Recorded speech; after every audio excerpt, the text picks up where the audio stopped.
The call came at 9:17 p.m. My husband didn't even sound guilty. The college fund.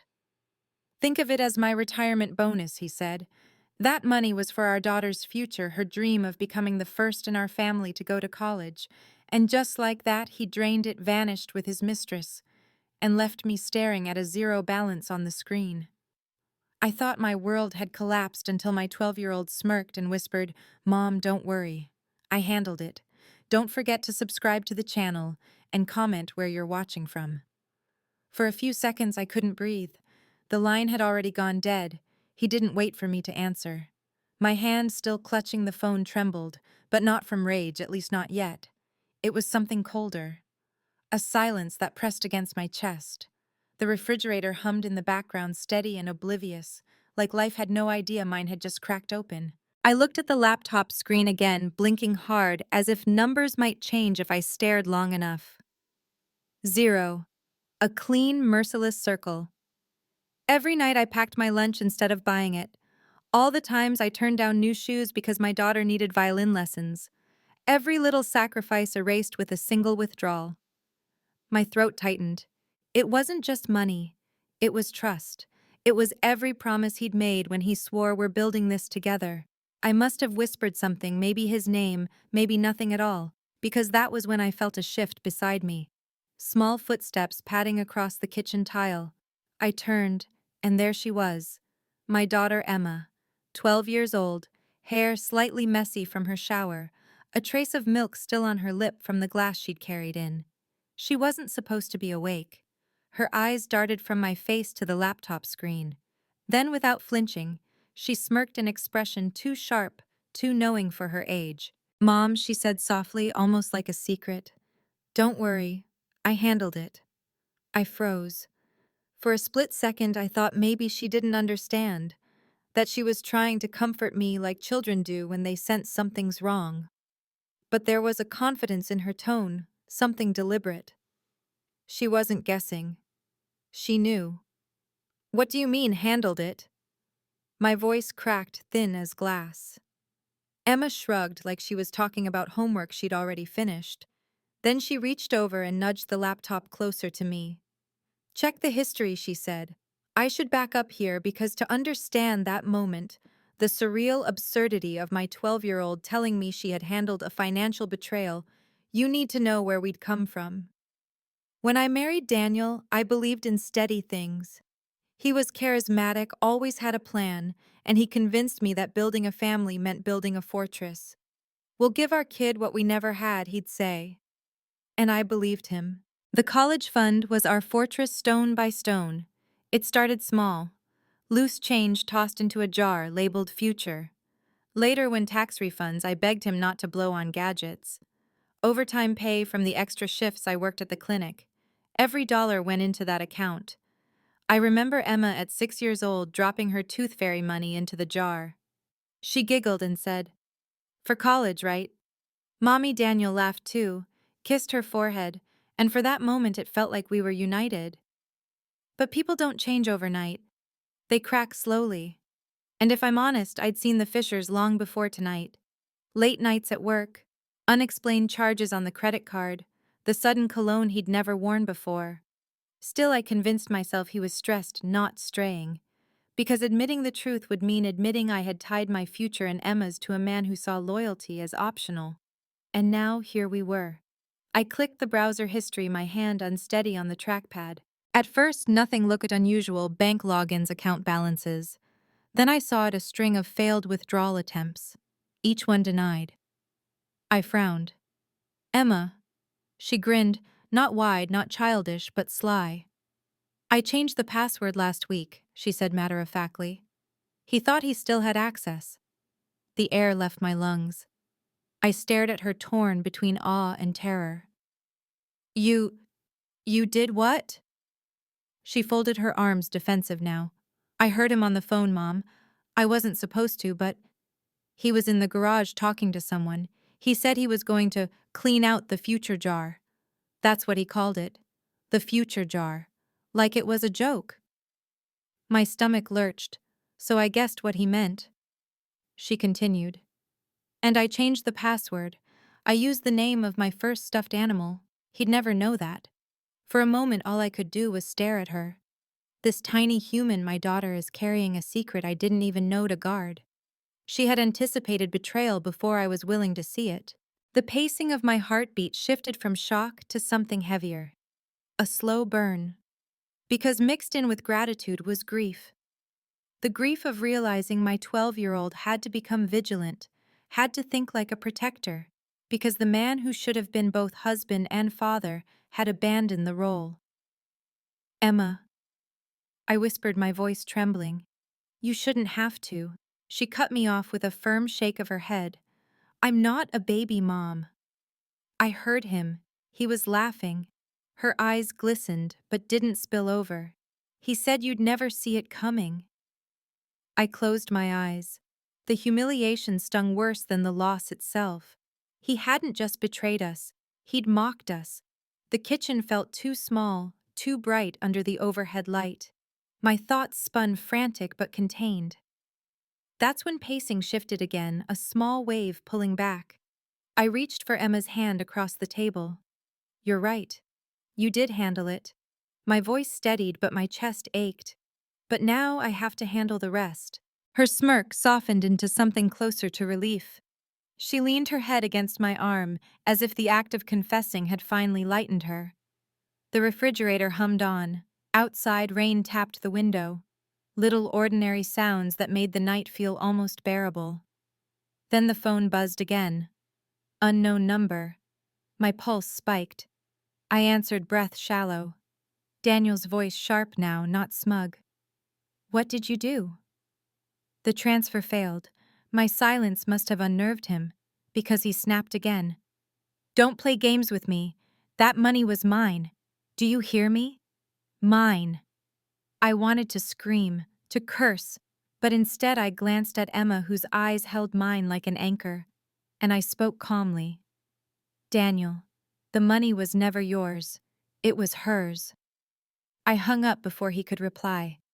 The sound of the click was barely audible, almost insignificant. But in that moment it felt like the first brick of a new fortress being laid, not for him, but for us. That night I didn't sleep.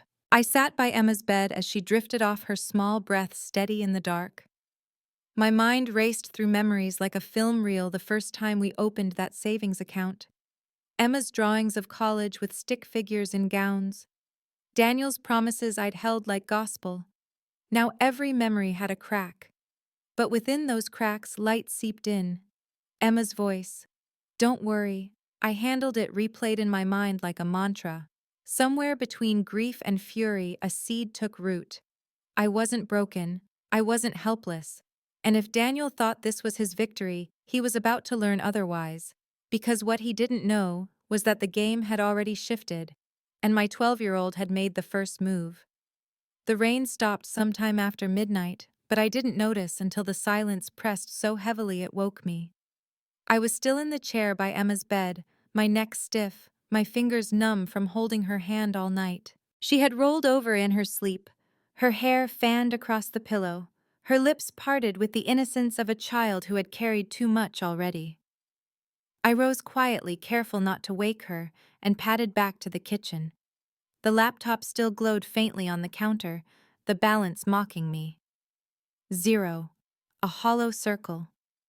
Yet in the stillness, I realized it wasn't the number that haunted me most. It was the memory of how we got here.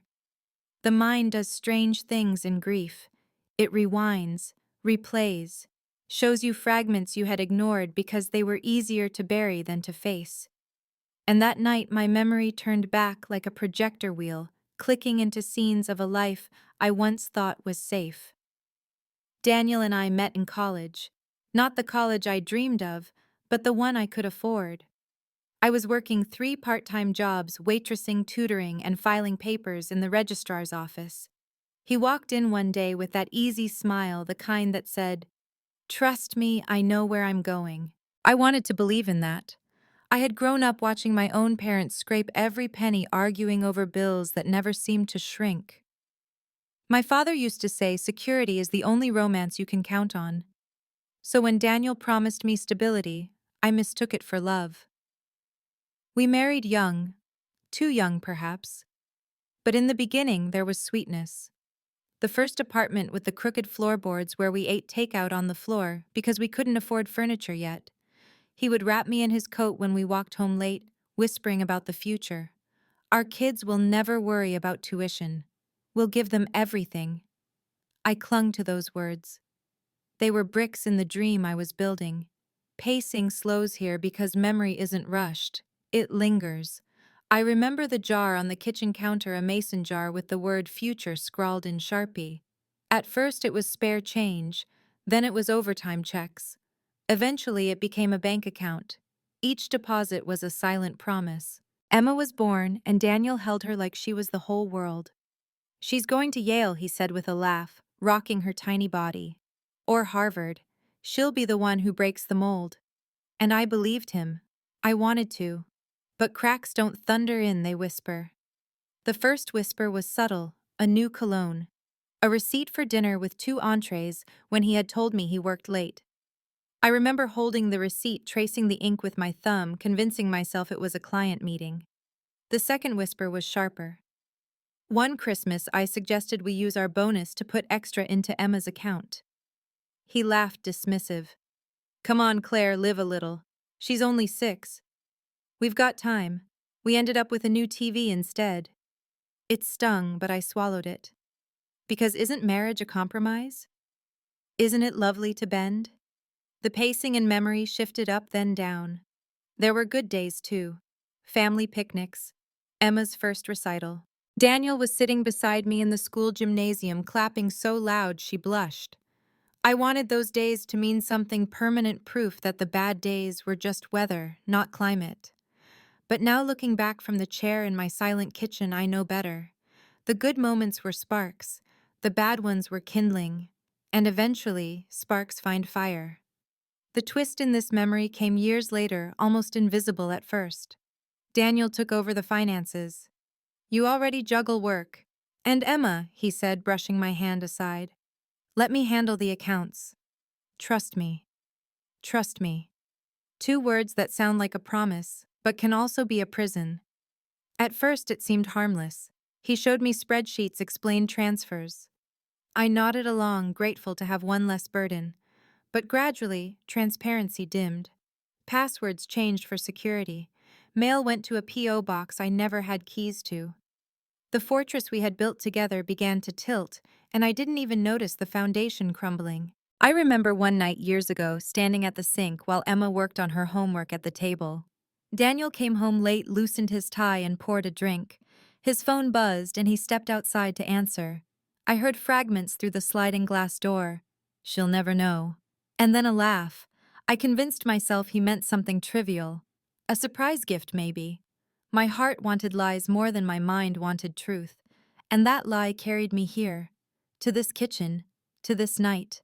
To 0 on the screen. I sighed, pressing my palms flat on the counter. The tile was cold, grounding. In the stillness, I whispered to myself, "You saw this coming. You just refused to look." That's when Emma's voice startled me. "Mom." I turned. She was in the doorway, hair tousled, blanket wrapped around her shoulders. "Why are you awake?" I asked gently.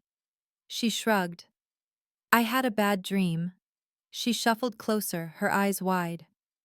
"You were gone." My chest ached. I knelt, pulled her close. "I'm here. I'm not going anywhere." Her small hands clutched my arms. "Promise, promise." And that was the first real twist of the night, not that Daniel had betrayed me, but that Emma feared I would vanish too. His absence wasn't just money stolen, it was stability ripped from under her. The pacing picked up again when my phone buzzed on the counter. Unknown number. I stiffened, but this time I let it go to voicemail. A minute later, the message pinged. Daniel's voice spilled through, harsh and frantic. "Claire, what the hell did you do? The transfer failed. Do you think you can outsmart me? You're nothing without me." Nothing. I closed my eyes. Let the words wash over me like poison. I refused to swallow. Emma tugged at my sleeve. "Is that Dad?" "Yes," I said quietly. She tilted her head. He sounds small. Her observation cut me deeper than his insults. Small. That's what betrayal does, it shrinks a person you once thought was larger than life. The night stretched on, hours blurred. I made tea just for something to do, the steam rising like ghosts of every memory I wished I could erase. I thought about the man I had married, the promises we'd made, the jar labeled future. And I realized the jar wasn't empty after all, because Emma had carried it forward in her own way. She had seen what I hadn't, acted where I froze. That was the inheritance, he couldn't steal her resolve. The transition came with dawn. Sunlight cut across the counter, pale but insistent. Emma had fallen asleep again on the couch, her blanket slipping to the floor. I tucked it around her, kissed her forehead. Then I sat down with pen and paper. My hand shook, but the words came steady. Step 1, call the bank. Step 2, call a lawyer. Step 3, protect Emma. I wasn't just surviving anymore, I was preparing. And in that quiet morning, I understood the collapse of a fortress isn't the end. It's the beginning of rebuilding, this time stronger, without cracks hidden behind promises. Part 2 closes not with a scream, but with a decision. A shift in pacing from memory to momentum. I rose, poured the cold tea down the sink, and whispered to myself, he thought he ended us. He has no idea we've just begun. And as the kettle clicked off, signaling another fresh start, I felt the first flicker of power return. Not loud, not vengeful, quiet, steady like an ember waiting for air. The morning after felt different. Not calmer, never that, but sharper, as if every sound in the house had edges. The kettle hissed, the floor creaked, even the faint tick of the clock seemed louder, pressing against my temples. I had written my 3 steps the night before: call the bank, call a lawyer, protect Emma. Now, staring at that list on the counter, I realized the order was wrong. Before I could call anyone, I needed to know exactly what I was dealing with. I opened the laptop again. The screen lit up like an interrogation lamp, washing my tired face in pale light. I typed in the bank's website, logged in with the password Emma had created. The numbers glowed back at me, 0 in one account, but 2 other tabs caught my eye. Sub-accounts. One I didn't remember opening. My heart stuttered. I clicked the first. Balance $1,327.24. Nothing major. Then the second. Balance $15,000. I froze. $15,000. Not much compared to what should have been there, but enough to make me wonder, why hadn't he taken this too? The pacing picked up in my chest, even if my fingers moved slowly on the keys. I scrolled through the transaction history. Most entries were ordinary deposits from my paycheck transfers into savings. But then I saw something that didn't belong, a payment to an LLC I had never heard of. Repeated every month for 6 months. Silverline Consulting. The entry read, amounts varied, sometimes $500, sometimes $2,000, always marked as authorized transfer. I whispered the name aloud, like speaking it might summon clarity. Silverline Consulting. Emma shuffled into the kitchen, rubbing her eyes. What are you doing? She asked. Looking, I said. My voice sounded steadier than I felt. She tilted her head, curious. Did you find something? I hesitated, then turned the screen so she could see. Her brow furrowed. That's not the college account. No, I murmured. It's something else. The pacing slowed here, sinking into introspection, because this was the first time I realized betrayal didn't just happen in one strike. It was layered, built carefully. Daniel hadn't drained us on impulse. He had built a separate channel hidden under paperwork I'd never questioned. Flashbacks surfaced, uninvited nights when envelopes arrived, and he snatched them before I could check the mail. Times he brushed off questions about new business ventures. The way he always insisted on handling taxes himself. I felt sick. Mom. Emma's voice pulled me back. What does it mean? I forced a breath. It means he's been planning this longer than I thought. Her lips tightened a mix of fear and fury. Too old for her age again. I needed more. Clicking deeper into the site, I searched for linked accounts. That's when I saw it, another bank name listed under external transfers. Something out of state. A jolt of dread and adrenaline hit me. I grabbed my phone, dialed the bank's customer service.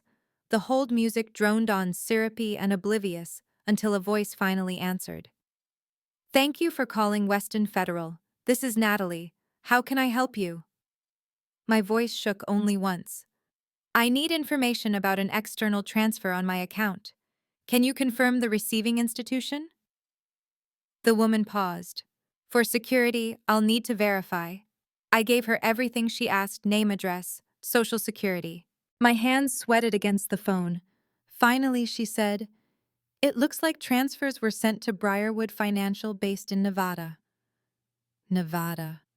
My stomach twisted. Daniel had no ties there, or so I thought. Do you have the account holder's name? I asked. I'm afraid I can't disclose that. Of course not. The pacing lifted here in escalation, because in that moment I understood Daniel wasn't just reckless. He was deliberate. He had set up channels I never knew, maybe even entire businesses, and I had been living blind. I thanked the woman, hung up. My fingers tapped the counter in restless rhythm. Emma watched me carefully. What now? I looked at her. At 12 years old, she was asking questions no child should. Now, I said slowly, we start documenting. That word felt heavy. Documenting. But it was the only shield I had.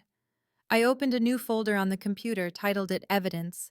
I copied transaction histories, saved bank statements. I took screenshots of Silverline Consulting transfers of the out-of-state link. Each file felt like a stone, heavy but necessary, building a wall against the storm I knew was coming. And all the while, Emma sat beside me, scribbling notes in her notebook like a miniature assistant. She wrote dates, amounts, and circled names. Her handwriting was messy, but her intent was sharp. Why are we writing it all down? She asked. Because facts matter, I said. Because he'll try to twist things. And when he does, we'll have the truth. Her eyes lit just a little. Like evidence in court. Yes, I whispered. Exactly like that. Then came the first twist. While saving files, I stumbled on an email account auto-filled into the login bar. One I didn't recognize, Daniel Silverline at ProtonMail.com. I froze. He had used this computer recently. Emma leaned closer. What's that? An email, I murmured. Can you open it? I shouldn't have. But I did. Out of instinct desperation. I clicked forgot password, and when the recovery options appeared, my breath caught. Linked phone number, mine. Daniel had used my number as backup, which meant if I reset it, the code would come to me. My hands trembled as I typed. Seconds later, the message buzzed onto my phone, verification code 748210. I entered it. The inbox opened. The pacing spiked. Because there in black and white were emails to someone named Lila. Subject lines like, flight booked, Briarwood transfer complete, she doesn't suspect. My blood ran cold. He was writing about me. I scrolled further. One message stopped me dead. Once it's done, we can disappear. Silverline will cover us for at least a year. Claire won't even know what hit her. I couldn't breathe. The betrayal wasn't just financial. It was premeditated erasure. Mom, Emma whispered. I closed the laptop gently as if shutting it could contain the poison. Not now, I said, voice low. You don't need to see more. But inside I was unraveling. Because the man I married hadn't just stolen money, he had plotted my absence like a business plan. The pacing slowed again, heavy with silence. I made tea, my hands shaking. The whistle of the kettle filled the room, then cut off abruptly when I pulled it from the heat. Emma sat at the table, chin propped on her fist. Are we in trouble? She asked quietly. I forced my voice steady. No, sweetheart, he is. She studied me, then nodded as if choosing to believe me even if she didn't feel it. The rest of the day blurred into quiet action. I printed files, labeled folders, wrote notes by hand. Every so often, my phone buzzed with calls from unknown numbers. I didn't answer, not yet. By evening, the folder labeled Evidence was thick, tangible, a fortress in paper. As I stacked the last page, Emma brought me a glass of water. "You look tired," she said. "I am," I admitted. "But you're not giving up," she added softly. I met her gaze. Never. The transition came quietly, almost cinematic. The sun dipped, leaving the kitchen in shadows. I turned off the laptop, the screen fading to black. That act felt symbolic, closing his lies, even if just for the night. As I clicked the light off, Emma whispered from the doorway, "So what's next?" I exhaled long and slow. "Next, we prepare for him to realize we're not as blind as he thinks." And with that, we stepped into the darkened hall, the sound of our footsteps echoing like the first drum beats of a war neither of us asked for, but both of us would fight. The knock came just after noon. Sharp, deliberate, not the casual tap of a neighbor. I froze in the kitchen, mug of coffee halfway to my lips. Emma looked up from the table, her pencil dangling midair. We exchanged a glance, both wary, both unspoken. Could it be him? I set the mug down quietly and walked to the door. My pulse raced, but I forced my voice steady. "Who is it?" A pause. Then a woman's voice. "Claire, my name is Linda. I'm from First State Credit Union. Not Daniel. Not the police. Something else." I opened the door cautiously. A woman in her 50s stood there, sharp suit clipboard tucked under her arm.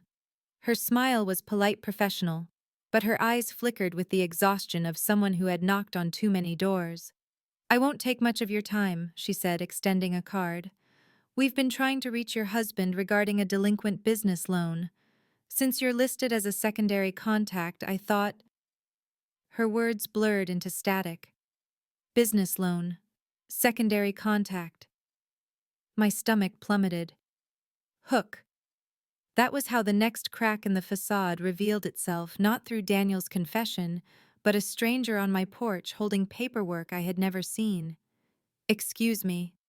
My voice sharpened without permission. She glanced at her clipboard. "Yes, ma'am. A loan under Silverline Consulting, LLC. Your husband, Daniel Whitman, is the primary signatory. Payments have been missed for 3 months. We sent notices, but I laughed, brittle and humorless. Notices. To where she flipped a page. A P.O. box in Nevada. Of course. Nevada. The puzzle piece slid into place, jagged and cruel. Emma had come to the doorway, now hovering behind me. I could feel her eyes drilling into my back. Linda shifted uncomfortably. "I realize this may be sensitive, but if you're in a position to resolve, I'm not." I cut in more sharply than intended. Then softer. "But thank you for letting me know." Her expression softened, as though she'd seen this scene too many times before. "You may want to seek legal counsel. These things can escalate." She handed me a packet of papers, nodded once, and walked away. The sound of her heels on the driveway faded, but the echo stayed lodged in my skull. Back inside, Emma whispered, "What did she mean?" Business loan. I dropped the packet on the counter, the pages splaying like broken wings. "It means," I said slowly, "that your father borrowed money under a fake company, and he tied my name to it." Her face twisted in disgust. "So if he doesn't pay, they'll come after me." The words tasted like ash. Pacing slowed, and I sank into the chair, head in my hands. The papers stared up at me. Loan amount $75,000. Collateral vague. Payment plan defaulted. I flipped through each page, another slap. He hadn't just stolen. He had gambled with debt in my name, preparing an escape hatch, while I raised our daughter with pennies pinched and promises broken. I picked up the phone, dialed the lawyer whose number I'd scribbled days earlier. "Law offices of Grant and Miles," the receptionist answered. "My name is Claire Whitman." I said, steady but tight. "I need an appointment. It's about financial fraud." My husband. Within minutes, I was connected to a young associate named Jonathan. His voice was smooth, practiced, but not unkind. Tell me everything he said. So I did. The drained account, the hidden email, the Nevada link, and now the loan officer is at my door. There was silence on the line. Then, Mrs. Whitman, you need to act quickly. If your name is listed as a secondary contact, they may pursue you. We can contest, but the paper trail matters. Start gathering every document, emails, bank statements, anything. I've already started, I whispered. Good. Keep going. And Claire. His voice softened. Don't tell him what you know. Not yet. Information is leverage. Right now, it's your only weapon. The lawyer's words cemented what I already feared. This wasn't just theft, it was strategy. And Daniel thought he was 3 steps ahead. But he didn't know about Emma, or the password, or the evidence file is growing thicker by the hour. After the call, I sat back. Emma was watching me, her chin-high eyes fierce. We're not letting him win, right? She asked. Right, I said, meeting her gaze. Her lips quirked into that same sly smirk I'd seen the night before.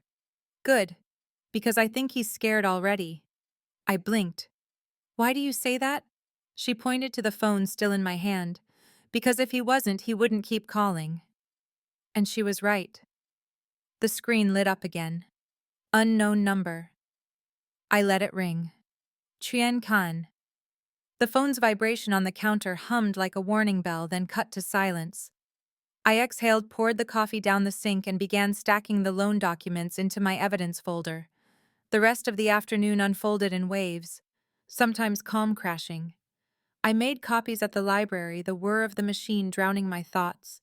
Each page slid out warm, ink-sharp proof that his lies had weight I could hold in my hands. At the copy counter, a man glanced at the papers and raised his brows. Messy business, he said casually. I smiled thinly. You have no idea. When I returned home, Emma was waiting with her notebook already filled with new scribbles. Dates circled, amounts underlined, names highlighted. She looked up proudly. I organized it, so when we go to court it'll make sense. My chest tightened.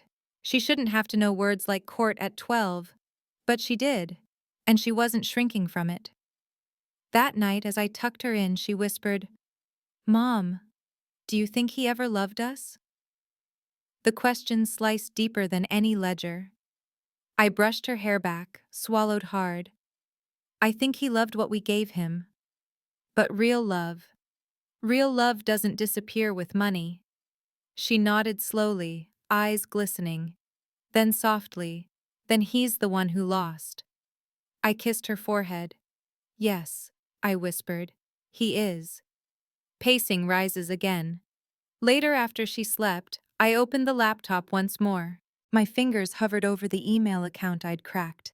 A new message blinked bold. From Lila. When are we leaving? I'm tired of waiting. If she finds out, it's over. I stared, heart hammering. He hadn't told her yet. He was keeping even his mistress in the dark, which meant his control was already slipping. I leaned back, the glow of the screen painting the walls cold. For the first time in weeks, a strange calm settled over me. Not relief, not joy, but power, the quiet kind that comes from knowing the storm has already shifted direction. And in that calm, I whispered to myself, let him run. The ground beneath him is already crumbling. The laptop screen dimmed, the sound of a single email notification echoing like a bell. Then the scene faded into silence, setting the stage for what would come next. Because chaos was no longer looming. It had begun. The note on my windshield wasn't a threat. It was a lifeline. A business card was tucked under the wiper, clipped by a paperclip if someone wanted it to stay there, even if the wind tried otherwise. Maya Jensen, Financial Compliance, BAS Consulting. On the back, a rushed pen scrawl, Claire Whitman. I think I can help. Call me. I stood in the clinic parking lot with the engine ticking as it cooled, the warm air wavering above the hood. For a second, suspicion flared. How did she know my name? Then I remembered the copier at the library, the stack of papers, the way people's eyes sometimes linger on other people's business when the world smells like smoke. Sometimes help finds you because the fire is already visible. I dialed before I had time to overthink it. Jensen. A voice answered on the second ring. Crisp, alert. This is Claire. Claire Whitman. A small pause, then an exhale that sounded like she'd been holding it. You got my note. Thank God. I wasn't sure if I should leave it. Who are you? I'm a compliance consultant. And a mother, she added softer. We overlapped at the copier. I recognized the name Briarwood Financial on your pages. That outfit rang a bell loudly. I can't share client confidential information, but I can point you to public records and how to read them, if you're willing to meet. My fingers tightened around the phone. Some doors you open knowing you can't close them again. Ware Harbor Diner. 20 minutes corner booth. Bring whatever you can carry. I glanced at the evidence binder on the passenger seat pages labeled tabs aligned like teeth. I'll be there. The Harbor Diner had the familiar hum of a place that had never pretended to be anything else. Formica tables a bell that dinged every time a plate hit the pass, the kind of coffee that doesn't taste good so much as reliable. The door chime rang when I walked in, a bright note cutting through fry oil and conversation. She waved me over. Mid-40s hair pulled back in a no-nonsense knot, a navy blazer that had seen long days, but still held its shape. The eyes were what I noticed most tired, yes, but curious the eyes of someone who reads the footnotes. Claire. She stood, offered a firm handshake. Maya. Thank you for reaching out, I said, sliding into the booth opposite her. How did you... The copier, she admitted. And because I've seen this pattern before. People like Briarwood thrive on secrecy and overwhelm. They count on you not knowing what to look for. She nodded to my binder. You, however, look like you're already fighting back. I swallowed. I'm trying.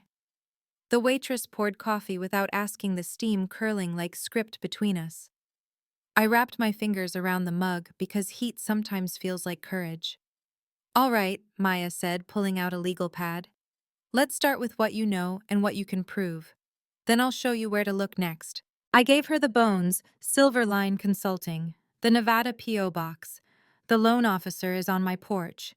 The hidden email, only I didn't open that door too wide. I said enough to signal what I had without giving away methods I wasn't sure I should have used. Her pen moved in neat lines, words punctuated by small underlines, like she were pinning them to the page. Okay, she said, tapping her pen. First, Nevada. They have a fast track for LLC filings, cheap, quick, and very good at obscuring who's actually behind a company. The Secretary of State's site has a business search. You'll find registered agents, not necessarily owners, but registered agents are clues. They often service hundreds of paper companies. Names repeat.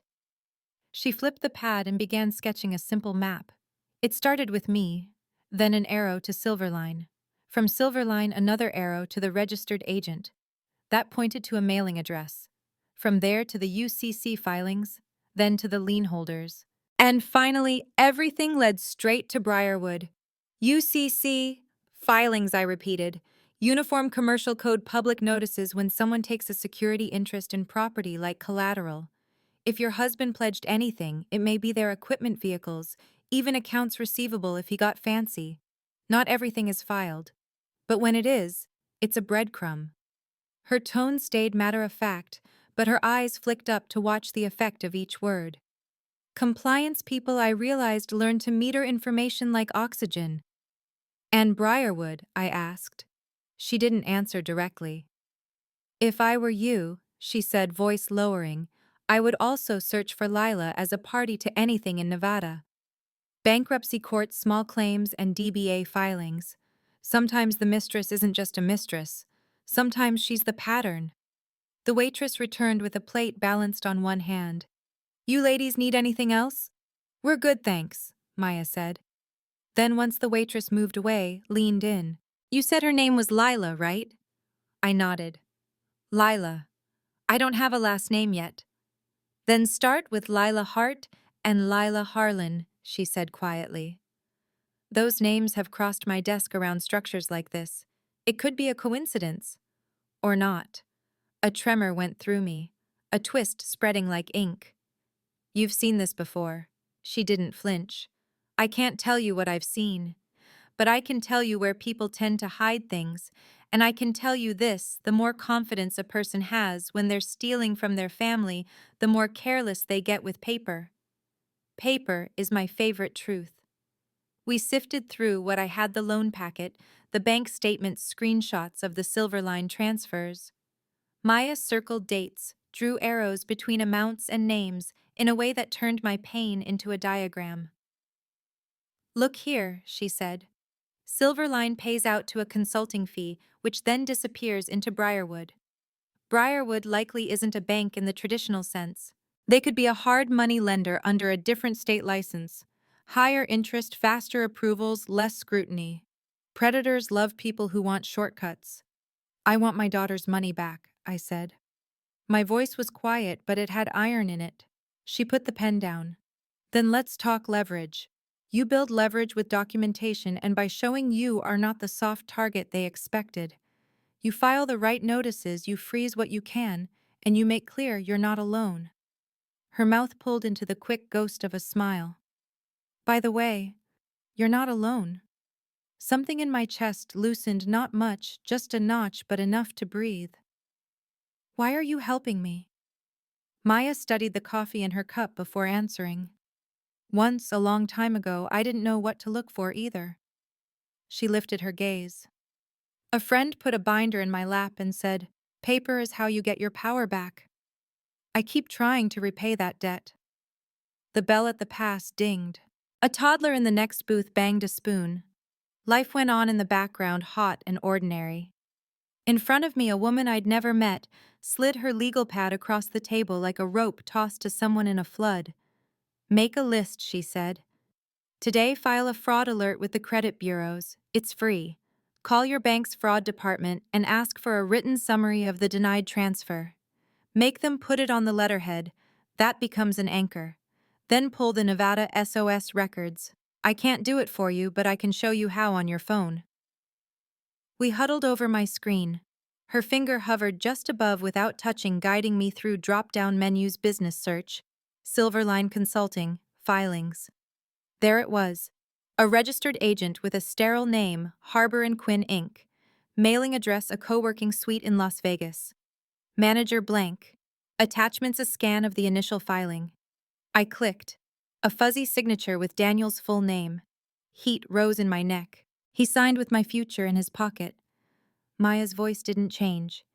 Download every PDF, print them when you get home, and look at the registered agent's website. They often list their clients, sometimes even brag about industries served. That's not proof, but it gives context. Her pen scratched again, the list growing. At the bottom, she added one line and double underlined it. Forensic accountant, Owen Park. A friend, I asked.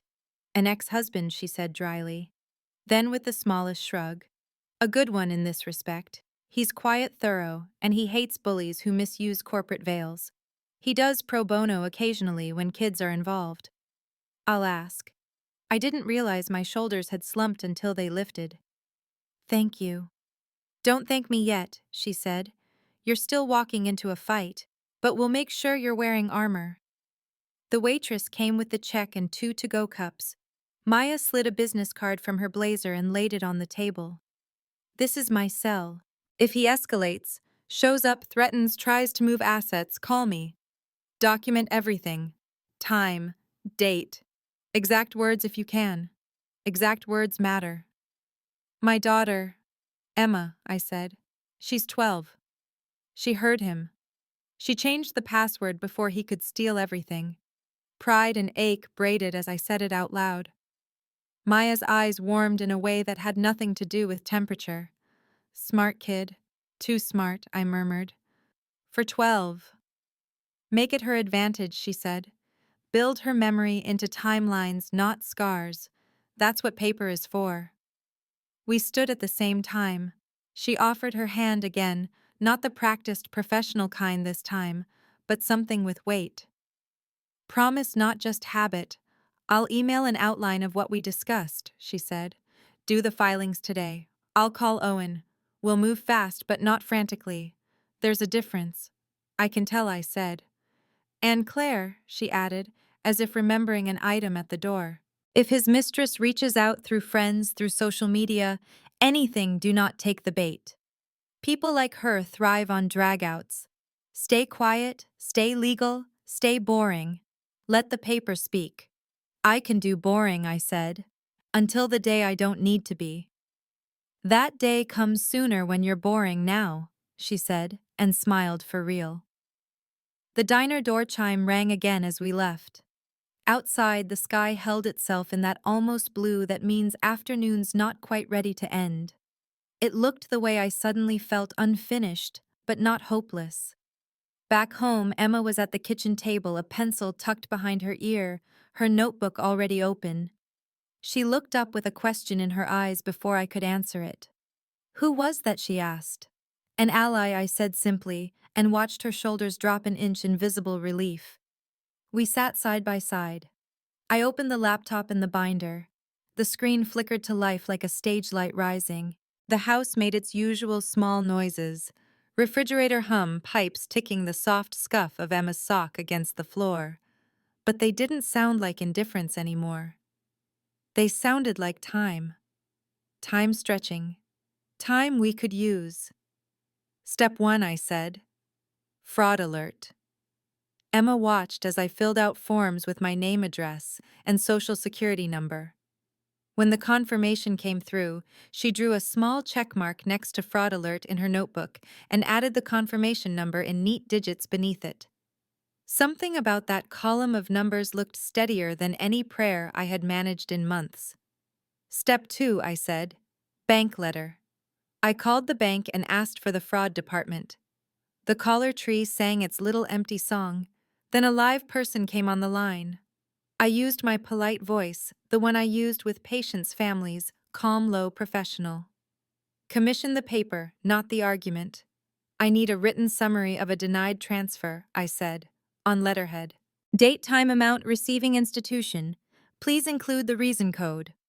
The woman on the other end hesitated, then toppled into the routine cadence of someone checking boxes. We can email you a summary. On letterhead, I repeated. A small pause, then a surrender. We'll mail it as well. Thank you, I said, meaning it not for the help but for the paper. Step 3, Emma said. Nevada. We moved through the Secretary of State site again. This time I moved like I knew where things lived. We downloaded every filing, saved them with dates first in the file name, printed 2 copies, one for my binder, one for the lawyers. The printer whirred and clicked, the warmth of the pages like proof you could touch. Emma laid them out across the table, a paper city rising. This one, she said, tapping a page, the registered agent. Do they have a phone number? We looked it up. A bland website, smiling stock photos, the same language that always says everything and nothing. Discretion. Speed. Trust. Phones answered by receptionists who pronounce your name perfectly and tell you they don't know anything at all. Not here, I said. But we don't need them. We need their pattern. Like the way Dad repeats the same password route with different numbers, Emma said, absently flipping a page. I blinked. What? She shrugged, unbothered. He's lazy with passwords. He uses the same base and changes the last 2 digits, usually a birthday. Sometimes his or sometimes other people. Other people like Leela. She said the name in her mouth like something sour. If we knew her birthday, we don't, I said quickly and set the boundary with my tone. We're not hacking anything. We're gathering what's ours to gather. She met my eyes and nodded. Okay. A beat of silence, then softer. I just want him to stop. I know, I said. We're building toward that. We worked in a rhythm print hole punch file note until the sun shifted to that honeyed angle across the floorboards and shadows started to lengthen. Each page in the binder clicked into place with a satisfying sound, like a lock turning the right direction for once. At 4:30, my phone buzzed. An unknown number again, but this one is a text. This is Owen Park. Maya gave me your number. Available to talk at 5. Emma leaned in. Who's Owen Armour? I said, and something like a smile tugged at the corner of her mouth. At 5, Owen called. His voice was steady, unhurried. He asked questions like a surveyor mapping a slope. How long had the account existed? Were there any cash withdrawals? Did Daniel have payroll through Silverline or through an external contractor? Had I noticed irregularities in our taxes before, and did I have copies? Every time I said yes, I could practically hear him penciling lines on a ledger that would eventually box Daniel into a shape he couldn't wriggle from. I'll send you a checklist, he said. I prefer paper to stories, no offense. None taken, I said, glancing at the binder with something close to fondness. And Claire, yes, people like your husband depend on speed and chaos. We're going to be slow and boring and relentless. It will feel like nothing is happening right up until the moment it all does. The relief I felt surprised me not because it arrived, but because it had a texture. It didn't feel like air. It felt like floors, the kind that don't tilt. After we hung up, Emma and I sat in the quiet with our paper city and listened to the last of the day fold itself into evening.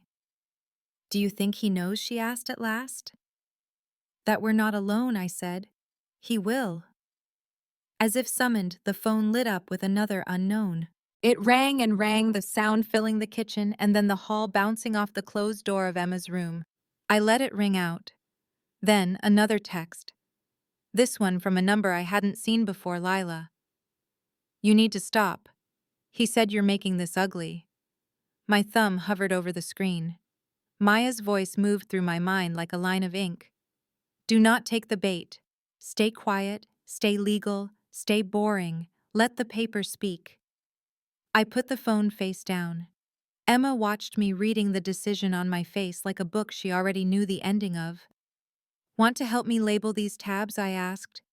Yes, she said, all business. Then after a beat, softly, is it weird that I like this part? No, I said. It's not weird. It's an order. We haven't had much of that. We labeled tabs Bank, Nevada, SOS, Email, Ref, Loan, UCC, Liens, and Call Log.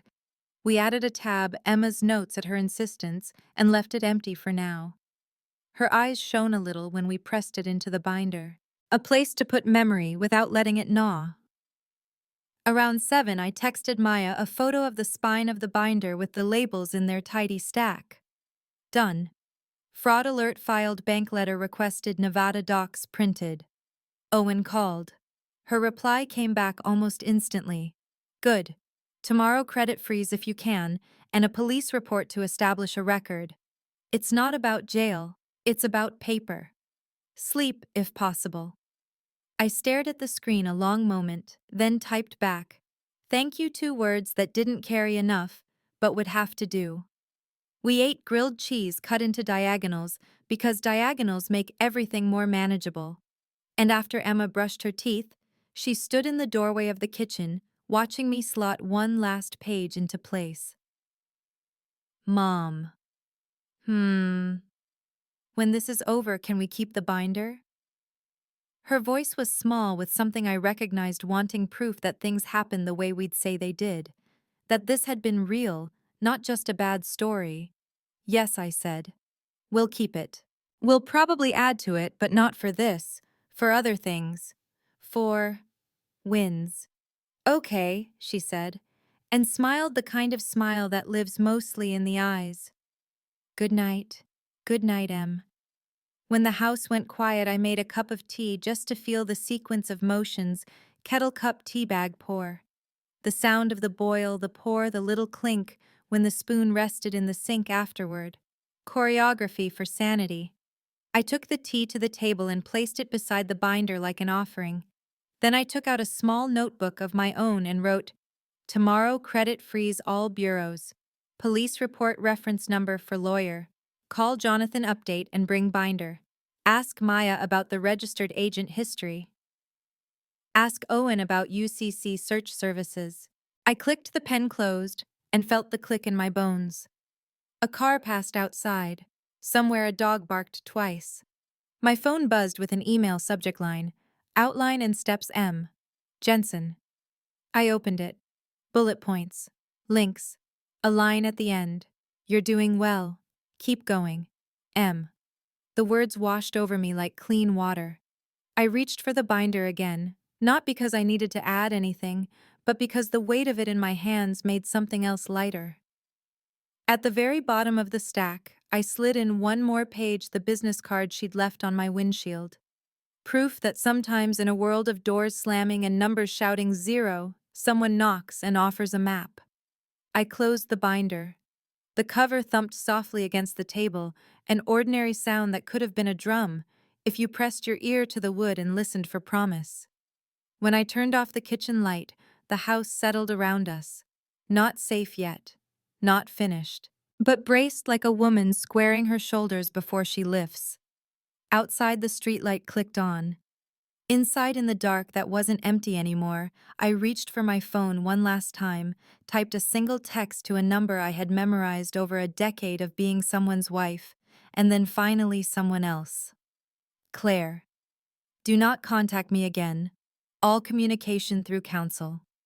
I hit send and placed the phone face down the glass, a small dark mirror. Then I set my palm on the binder, not to hold it down, but to anchor myself to something that could be counted, dated, and filed. Paper as proof. Paper as a plan. Paper as the quiet promise that tomorrow wouldn't look like yesterday. And in that quiet, a new kind of calm found me, not the fragile stillness of denial, but the steady breath of someone who has named the next step and the next. The kind that doesn't announce itself, doesn't trumpet victory, doesn't mistake a list for a miracle, but knows the work of a miracle often begins with a list. In the morning we would begin again. But for now, I let the dark hold us, and it felt for the first time in a long time like something that could be trusted. A soft click, the binder's ring settling. A softer one, the bedroom door closing. The softest, the sound of breath, mine and Emma's, syncing with the clock on the wall as it ticked us forward.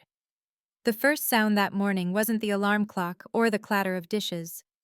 It was the low hum of the printer churning page after page onto the counter.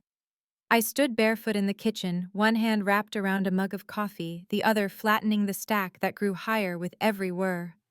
Fraud alerts, bank letters, and Nevada filings all sliding into order. Each page smelled faintly of toner and heat, but to me, it smelled like resolve. It was evidence armor, the paper trail I would carry into every room where his lies would no longer protect him.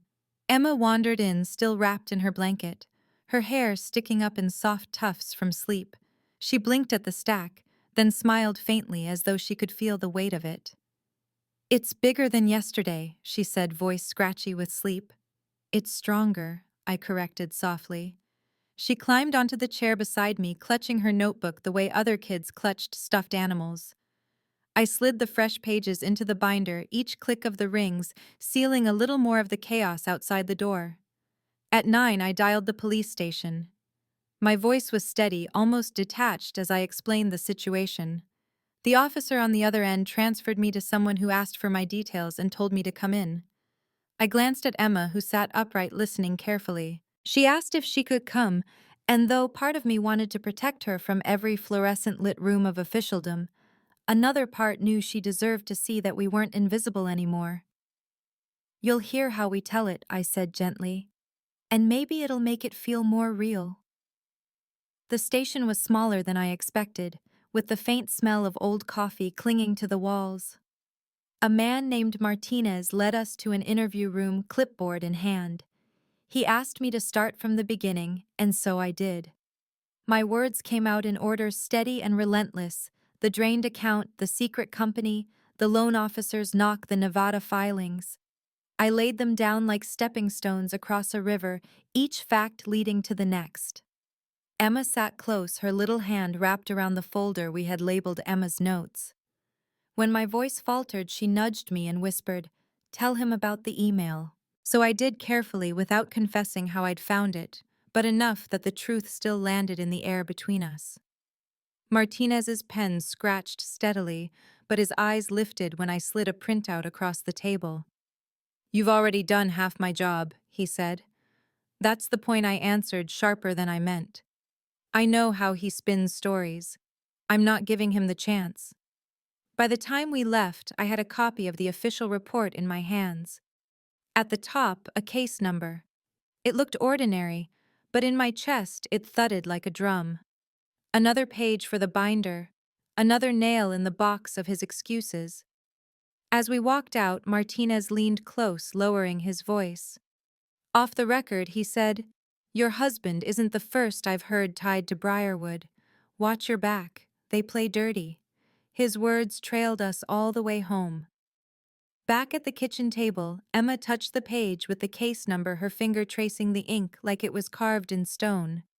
"It feels different now," she said softly. "Like it's not just us against him anymore. Someone else knows. Someone else wrote it down." "That's why paper matters," I said. "It outlives whispers." She nodded, then thudded the binder closed with both hands. "So what's next?" "Credit freezes," I answered, already pulling the laptop closer. "Every bureau. If he tries to open something in my name again, it'll stop him." The next hours blurred into repetition, Equifax, Experian, TransUnion. Explaining, verifying, reciting my social security number, and insisting on confirmation numbers. Each time the screen flickered with approval, I wrote it down in careful ink. Each confirmation became another weapon in our arsenal. In the middle of it, my phone buzzed with a text. "Unknown number." I opened it and the words glared back. "Stop what you're doing. You don't know who you're up against." My stomach tightened. This wasn't Daniel, he mocked. He sneered, but he didn't warn. This felt different, darker. I showed it to Emma, and her brows drew tight. "Is it him?" she asked. Maybe I whispered, but even as I said it, I felt the unease settle heavier. I forwarded it to Maya, who responded almost immediately. "Possible. Don't engage. Save it. Document the time and number. We'll track." I wrote it down in the call log tab, the binder swallowing the fear whole, turning it into evidence. By afternoon, the house was filled with the steady rhythm of the printer again. Pages warm in my hands, punched, filed, tabbed. I had never thought boredom could feel like victory, but with each click of the binder rings, I realized predators thrive on chaos. I was starving him of it. Evening crept in. The light slanted golden across the kitchen, shadows stretching long. Emma sat cross-legged on the couch, her homework untouched.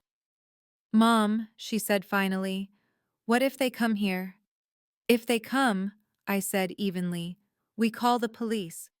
We have a record now. And we don't open the door." She nodded slowly. "Do you think Dad's scared I thought of the failed transfers of the loan officer of Lila's impatient email?" "Yes," I said. "And he should be."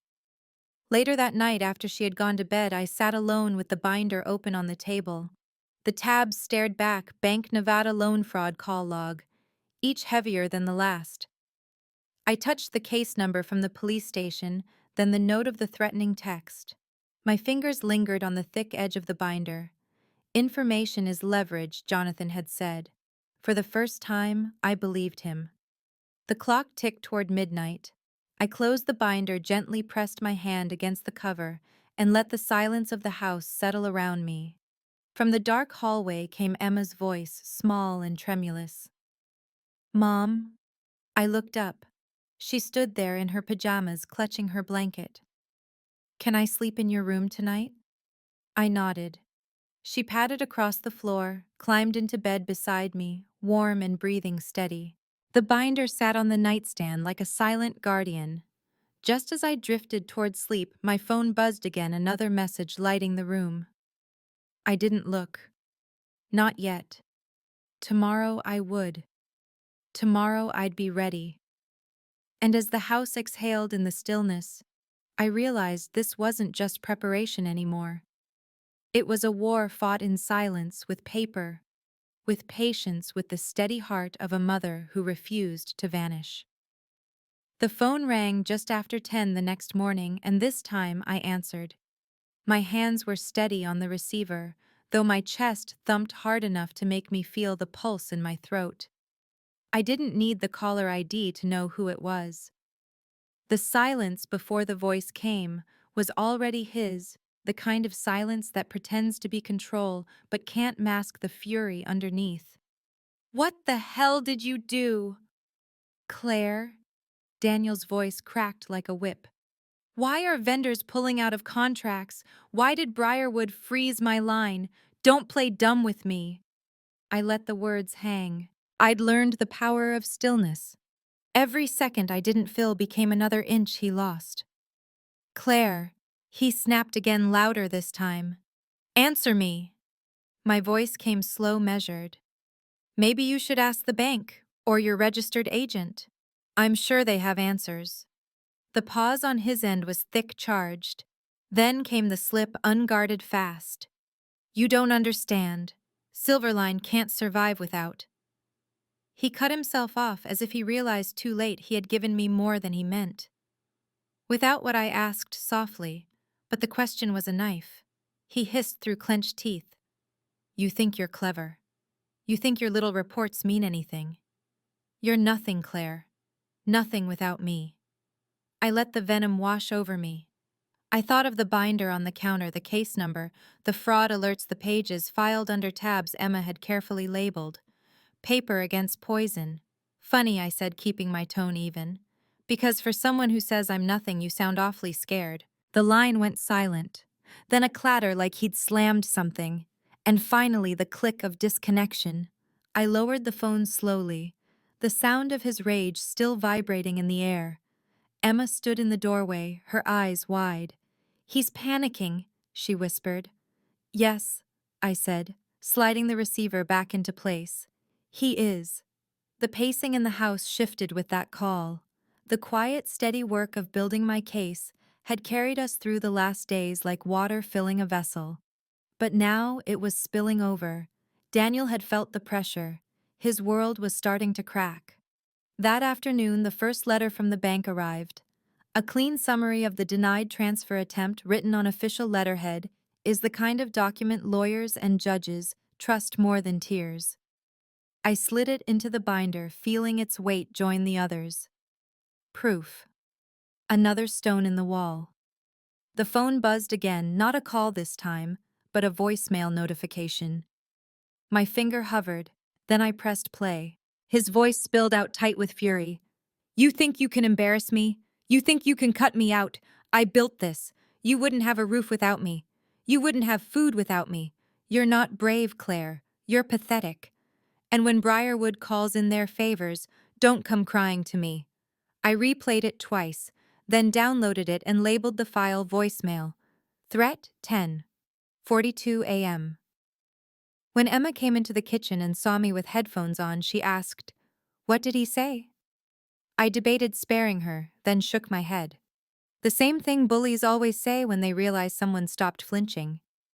She nodded slowly, as though she understood more than her age should have allowed. "Then keep recording." In the evening, as the sun bled low through the blinds, the phone rang again. This time his voice was different, not shouting, but wheedling. "Claire, look, this has gotten out of hand. We don't have to fight like this. Just let me access the funds and I'll make sure Emma's taken care of. We'll keep it quiet. No one else has to know." I almost laughed. His bargaining chip was silence, the very thing I had decided I'd never accept again. "Emma's already taken care of," I said flatly. "By me." "Don't do this," he said quickly. "You don't know what you're starting." "Oh, Daniel," I murmured, leaning back against the counter, my eyes on the binder glowing under the kitchen light. "I'm not starting anything. I'm just finally not stopping you." His breathing grew ragged on the other end.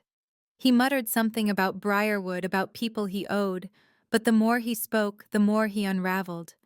Every frantic syllable was another thread pulled loose from the fabric he'd stitched so carefully.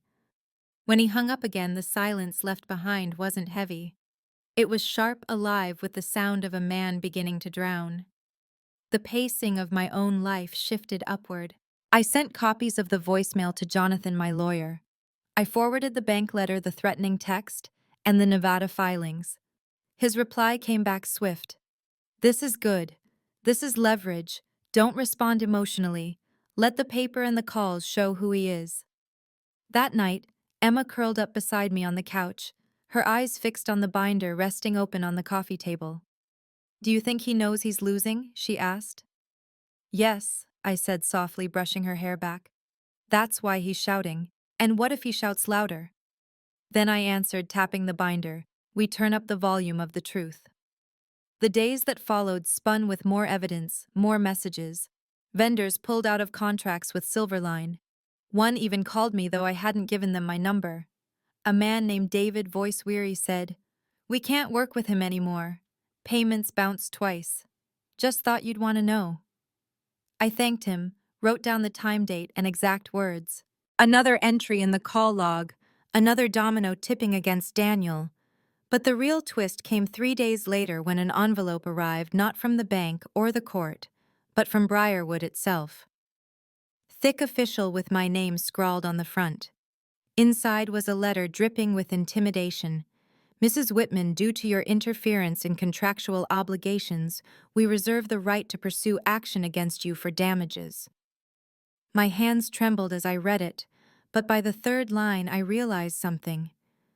They had addressed me as Mrs. Claire Whitman, secondary account holder of Silverline Consulting LLC, exactly as the loan packet had, exactly as Daniel had set it up. They hadn't even checked to see that Silverline was never my company. They were bluffing. I slid the letter into the binder under loan, Briarwood. The bluff was part of the record now. That evening Daniel called again, voice high and panicked. "What did you do? Briarwood is threatening me now. Do you understand what they're capable of?" For the first time I smiled while he shouted. "Yes," I said evenly, "and for the first time so do you." There was a silence on the line longer than any before. I pictured him in whatever apartment or hotel he was hiding in, Mistress glaring phone slick in his hand, realizing that the woman he'd thought was a shadow in his story had become the one writing it. When he finally hung up, I didn't feel fear. I felt the room breathe. The house hummed like a steady engine, not a cage. That night, Emma and I filed the Briarwood letter into the binder. She pressed the rings closed with both palms and whispered, "One more nail." I kissed her hair and whispered back, "One more step."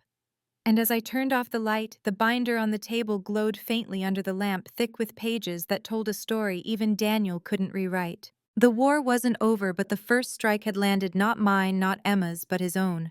Panic turned against him, and from here the pressure would only grow. By the time the sun pushed a pale ribbon across our curtains, the house had already chosen its rhythm for the day, steady, cautious, like breath held and released on a count. I brewed coffee without looking at the clock. I didn't need the numbers anymore. The rituals were their own time. The first message landed before I took the second sip. A photo from an unknown number, a glass door with cheap vinyl letters spelling Silverline in a font that tried for importance and failed. Across the handle, a strip of bright tape. Locks changed. Past due. A corner of the notice curled, showing another layer beneath, like bills stacked when you pretend not to see them. A second bubble followed the photo. "He's not paying the office lease. Figured you should know." D. No last name. No context. Just the kind of message people send when something in your life has become public in a way no one wants to say out loud. I thumbed the photo bigger and recognized the strip mall by the cracked stucco and a hand-painted sign for a nail salon next door. The ruin wasn't cinematic. It was ordinary, which made it feel truer. Emma patted in behind me, hair a soft riot, her voice still made of sleep. "Is that the office?" "It was," I said. I handed her the phone. She studied the notice for a long moment, then nodded once and passed it back like we were cataloging a specimen. We didn't celebrate, we didn't gloat. We did what we've learned to do. I saved the photo, labeled it with the timestamp, dropped it into the call log tab, and then into Silverline. Operations. Paper over feeling. Not to erase it, just to give it a container. The kettle clicked off. The toaster popped. The printer woke, then settled again, as if imagining work for itself and deciding to wait. Somewhere down the block, a garbage truck hissed to a stop. The world's ordinary machine kept moving even as the smaller, meaner one that Daniel built started to lose screws.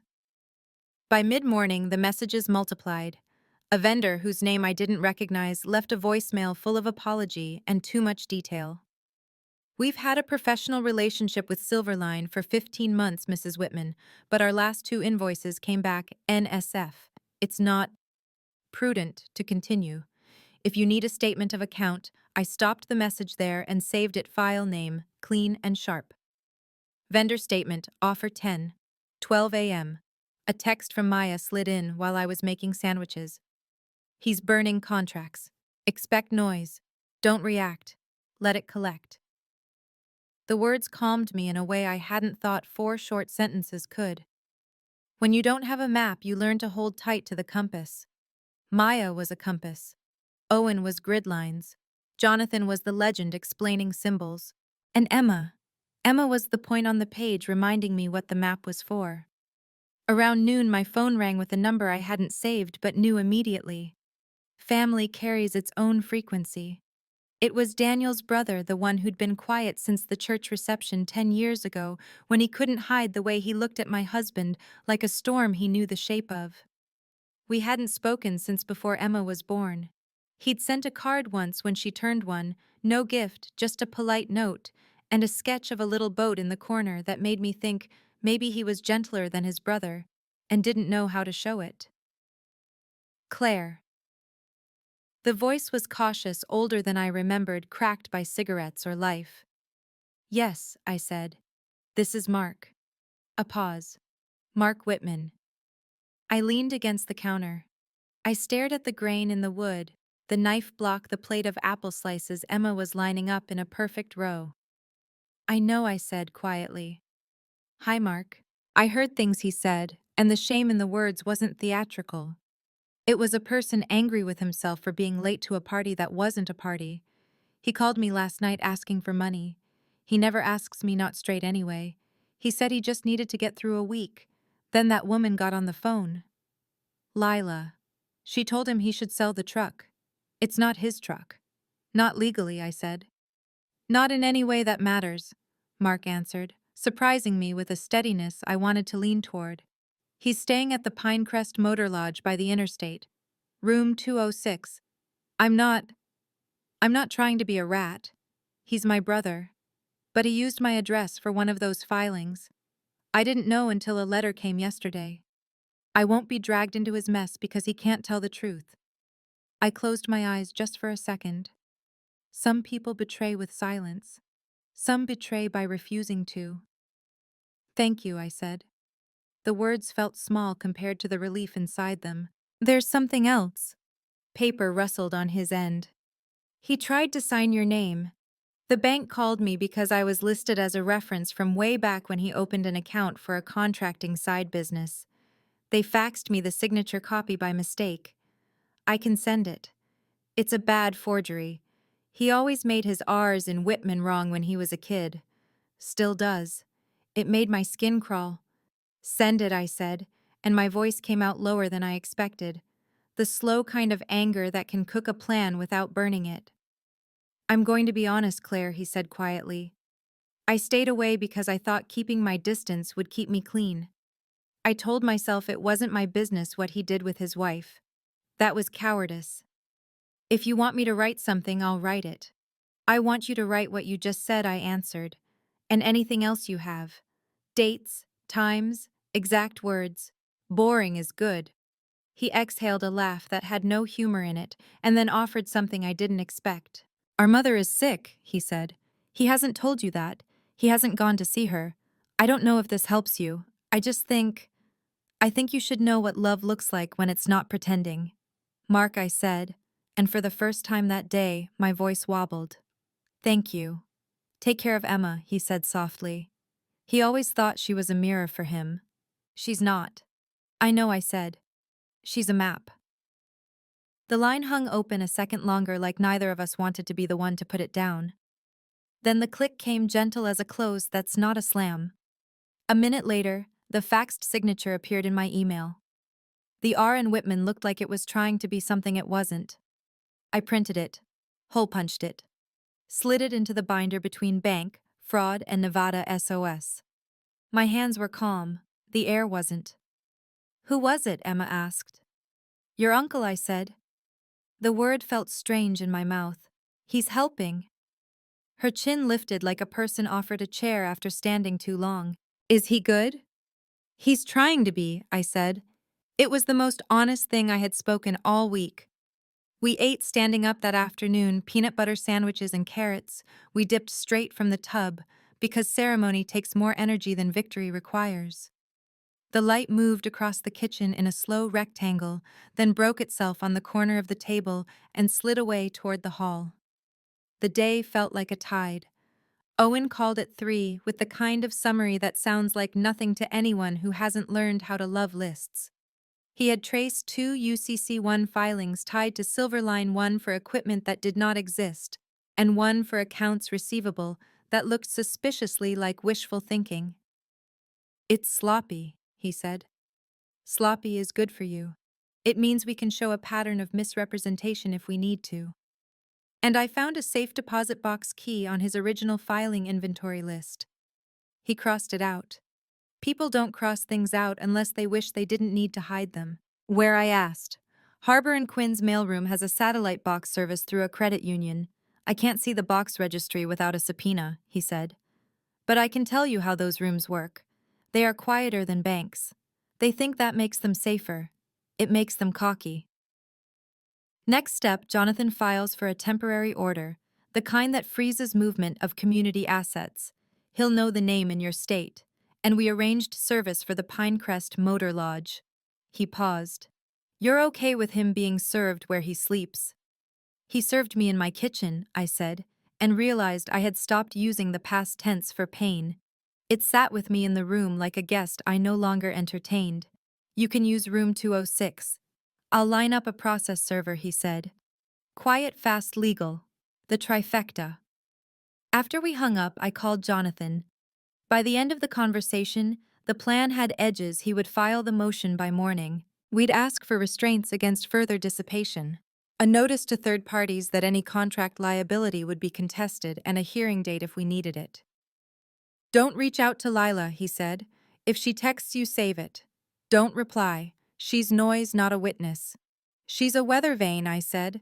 She points whichever way promises blow. You're not wind, he said. You're ground.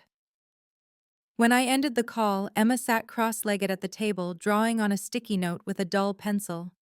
She had traced a straight line and then drawn little flags on it, each the size of a fingernail. What are those? I asked, leaning over. Checkpoints, she said, not looking up. Like in games, or long drives. We get to put a little flag down every time we do a thing that matters. What's this one? I touched the first. Police report, she said. She pointed to another. Credit freezes. Then another. Bank letter. She pressed a fresh flag down. And now serve papers.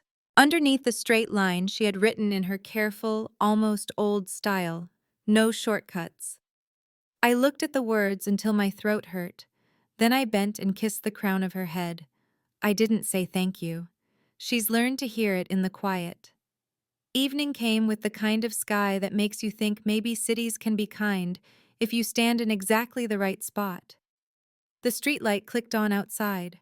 Somewhere the neighbor's dog tried to harmonize with a siren and failed. I washed the dishes and let the hot water run too long. I used to try to save a little on the bill. Lately, I let myself stand in the warmth when I needed it. At 7:15, another unknown text arrived, this one with the rhythm of someone who wants you to feel small. You're making a mistake. He said you were rational. Not anymore. No name, no anchor. The grammar is neat, like a person who'd been told neatness makes them memorable. I saved it anyway, dropped it into the binder. Maya answered my forward before I could exhale. Briarwood, likely low level. Intimidation template. Ignore. Paper beats template. At 8, the phone rang with a number I didn't have, but recognized by how my stomach responded. Lila. Claire. She said, her voice bright in the way people imitate sunlight. We should talk woman to woman. No, I said, and I was proud of the quiet in my voice. Not a quiver, not a scrape, just a straight line. All communication through counsel. Don't be like that, she cooed. You're hurting him. He's a good man in a bad moment. He's a man in a moment, I said, and then I repeated, because repetition is a boundary too. All communication through counsel. She huffed a sound like glitter being blown off a cheap card. You think you won because you filed some reports, girl. We were on a plane last week. And now you're on the phone, I said. Good night. I hung up. The call log ate the numbers. The binder gained another page. The world did not tilt. 3 minutes later, Jonathan texted, "Do not answer her again." All communication through counsel was perfect. Call me in the morning to sign the TRO packet. Process server booked for noon. Noon. The word rang like a bell I didn't want and needed. It's tomorrow, I told Emma, who was sitting on the floor now, surrounded by paper flags like a small country planning borders. Papers at noon. She nodded, serious. We didn't high-five or cheer. We marked a flag and then made tea. Ceremony when it helped, not instead of help. The night stretched and then folded in on itself. I lay awake listening to the house talk to itself, the old pipes muttering, the roof adjusting to the day's heat. Somewhere after midnight, rain started light at first and then a little harder, tapping its coat on the window. I know that sounds like the way you know a person you've lived beside. It says stay inside, don't choose a second to hurry. I didn't. I must have slept because the next thing I knew, a slice of light cut the room and the birds told me the hour in the only language they speak. I was already dressed when Emma emerged, hair in a knot, a sweatshirt with a fraying cuff pulled over her hands. We ate oatmeal like it was something we chose. We put the binder in the tote bag and the tote bag on the chair by the door. At 9:03, Maya's email came through with the subject line, "When he's served." It said, "Don't be home alone. If you think he might drive straight to you, call Mark. Ask him to confirm he won't interfere if Daniel shows up at his place. Call the station, give your case number, and let them know service is happening today. Keep your phone charged. Keep your voice calm. Keep your front door locked. Remember, this is not a movie. The drama is in the paperwork." I texted Mark, "Service at noon. If he calls you, don't tell him anything. If he comes to you, don't open the door. Mark." Got it. I'll be at work. I'll keep my phone off. I called the station and gave Martinez the heads up. "Appreciate it," he said. "If he shows up and gets aggressive, call 911, cite the case number. Do not engage on the driveway." "I don't plan to," I said. At 11:08, Owen called with a voice that had a smile tucked behind it, even if he didn't let it out. "Process server is parked across from Pinecrest." He confirmed the room number. "Your husband just left to smoke. He's in plain sight. It won't be dramatic. It'll just be done." I didn't realize I'd been holding my breath until I heard myself let it go. Emma stood across the kitchen, a dry erase marker poised above our sliding glass door. She had drawn a small clock in the corner, nothing fancy, just a circle and two hands, but she had written the numbers backward because she was facing the room, not the glass. The 12 at the bottom, the 6 at the top. It made something in me soften. Love is sometimes a clock drawn wrong that still tells you something. At 12:01, my phone lit. Served. The word sat there, simple and square. No exclamation point, no commentary, a timestamp, and the sky is still blue above it. I watched Emma put down the marker and press her palm to the glass right where she had drawn the backward 12. She held it there until the print fogged, then pulled her hand away and looked at the little oval her heat left behind. There, she said, not triumphant, just true. We waited. We didn't say we were waiting, but we did. Waiting for the phone, for the knock, for the next small thing to show itself in the way small things do when someone's life is unraveling and they don't know how to knit. At 12:17, Daniel called. I let it go to voicemail. It came through 5 seconds later, his voice a blend of outrage and something thinner. "You think papers scare me? You think I'll let you humiliate me? You did this to our family." I saved it without listening to the rest. The point wasn't new, the proof was. At 12:36, Mark texted. He called me twice. I didn't answer. He left a message calling me a traitor. I'm keeping it. At 12:50, a different number lit up. I recognized the area code, the motel. I didn't pick up. It went to voicemail. Lila this time. "You're insane," she said in a voice that tried to be a laugh and failed. "You don't know who you're tangling with. I saved it, labeled it. Lila post-service call." At 1:15, Maya wrote, "Good. Now hold. Do the small things you can control. Put food in the fridge. Charge your phone. Don't narrate the future." So we did the small things. We chopped vegetables, put rice on, watered the ivy in the corner that keeps trying despite not being the right plant for the wrong light. Emma did her homework at the table, chewing slowly, pencil tapping. I wiped the counter twice in the places that never look clean even when they are. At 2:03, my phone buzzed with a video message from a number I didn't know. It was Short Daniel outside the motel, waving his arms, a woman in a sundress a step behind him with sunglasses that didn't match her mouth. No sound. Just the sight of a man reading a document and not liking the language he had been pretending didn't exist. I saved it. I didn't send it anywhere. It wasn't a trophy. It was a page. At 3:30, the sky changed its mind and drew clouds over the afternoon. The house went a little dim. I turned on the lamp by the couch and felt calmer because good light is medicine, and I am allowed to take it. At 4:12, Jonathan called. "We've secured a date in 2 weeks if we need it," he said. "In the meantime, the temporary orders are in effect. If he moves anything in violation, he gives you a gift." "What kind of gift?" I asked. "The kind judges wrap in consequences," he said dryly. "Eat dinner. Put your phone face down. If something urgent happens, I'll call twice." After I hung up, I stood at the kitchen window and watched the neighbor's kid practice layups into the hoop they bolted over their garage. He missed more than he made, but he kept shooting body, remembering the arc even when the ball didn't listen. Practice is a kind of faith. I let the picture of it land, and then take its place in a quiet part of me that stores images for later. The next scene would come when it came. It didn't need my narration to exist. Around 6 we ate. The rice steamed, the vegetables were crisp. We put small bowls of soy sauce on the table like a restaurant pretending, because pretending can be holy if it's about comfort and not delusion. Emma told me a story about a girl in her class who always changes her handwriting to suit the person she's sitting next to, and how today she didn't. She used her own, Emma said, and the pride in her voice was alight. We were rinsing plates when the streetlight clicked on, and the day let go. It started to rain again, steady this time, the sound that says, "Stay put." The lamp filled the room with gold. The binder lay closed on the table, thick and square like a cornerstone. Everything important felt within arm's reach. At 7:02, the phone rang again. Not a number I knew.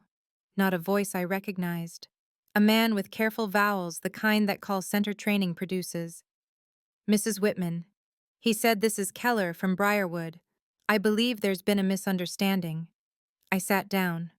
I didn't invite him to. "There's been a lot of those," I said. "Perhaps we could arrive at a solution that works for both parties," he went on smoothly. "If you lift the restraints you've placed, we can." I didn't place anything, I said. "A court did. Call my attorney. His name is Jonathan Miles. He would love to explain your misunderstanding."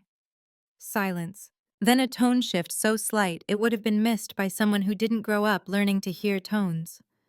"We'd rather not involve the courts if we can avoid it," he said. "You involved them when you sent me a letter with my name wrong," I said. "Good evening." I hung up. My hand shook afterward, but only after. I wrote down the time, the number, and the exact phrasing. Briarwood Keller, misunderstanding. Paper first. Feeling second. Feeling finally. Emma came from the hall where she'd been feeding the cat we don't have because feeding the neighbors is somehow the same as having one when you're 12 and your mother says no. "Was that them?" she asked. "Yes," I said. "They'd like us to be polite." She grinned, a small feral thing. "We can be polite," she said, "and not change our minds." At 8 Huzri, the rain eased. The room cooled. Somewhere beyond the glass and the backyard and the streetlight and the interstate and a motel whose lobby smells like lemon cleaner and old coffee, a man paced because paper had finally said a word he couldn't ignore. I don't know what that word was for him. For me, it was enough. We got ready for bed like people who weren't bracing even if we were. I brushed my teeth for the full 2 minutes.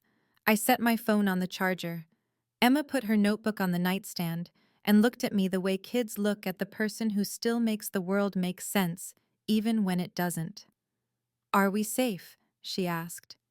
"We are seen," I said. "We are recorded. We are not alone." She accepted that the way you accept a weather report you don't like, but trust. She curled under the quilt, and I turned off the lamp. In the dark, the house's noises came back to the front pipes, a settling board, the refrigerator's compressor clicking on. The clock on the wall ticked the same as it did yesterday, and the day before when my stomach nodded at every tick. Tonight it sounded like company. I had almost fallen into sleep when the front porch light flicked on by itself, the motion sensor catching rain, or a moth or something larger. The glow slid under the edge of the bedroom door like a hand. I lay still, counting, listening for footsteps. There were none. Just the rain starting up again, the soft patter that writes its own language. I waited until the light clicked off. No knock. No voice. Not tonight. Tomorrow would bring what it brought. I didn't reach for my phone to imagine it. I didn't rehearse comebacks for conversations that hadn't happened. I put my hand on the binder on the nightstand, like touching the shoulder of a friend sleeping in the next bed. We had raised flags today. We had moved small things into place. We had not yelled. We had not begged. We had not performed. We had written it down. When sleep finally took me, it wasn't triumph that settled on my chest. It was something quieter, older. The feeling of standing in a doorway with your child asleep in the next room, listening to rain hit a roof you know the age of, and understanding with the clarity of a bell that you cannot control the weather. You can only build the house. And for the first time since the call at 9:17 p.m., I felt like I was inside one. Rain arrived without thunder, the steady, patient kind that turns gutters into thin rivers and softens the edges of everything. I woke before the alarm and watched the window fog a little at the corners, listened to the house breathe. Somewhere in the distance, a truck backed up the beep-beep, measuring out a morning I had already decided not to rush.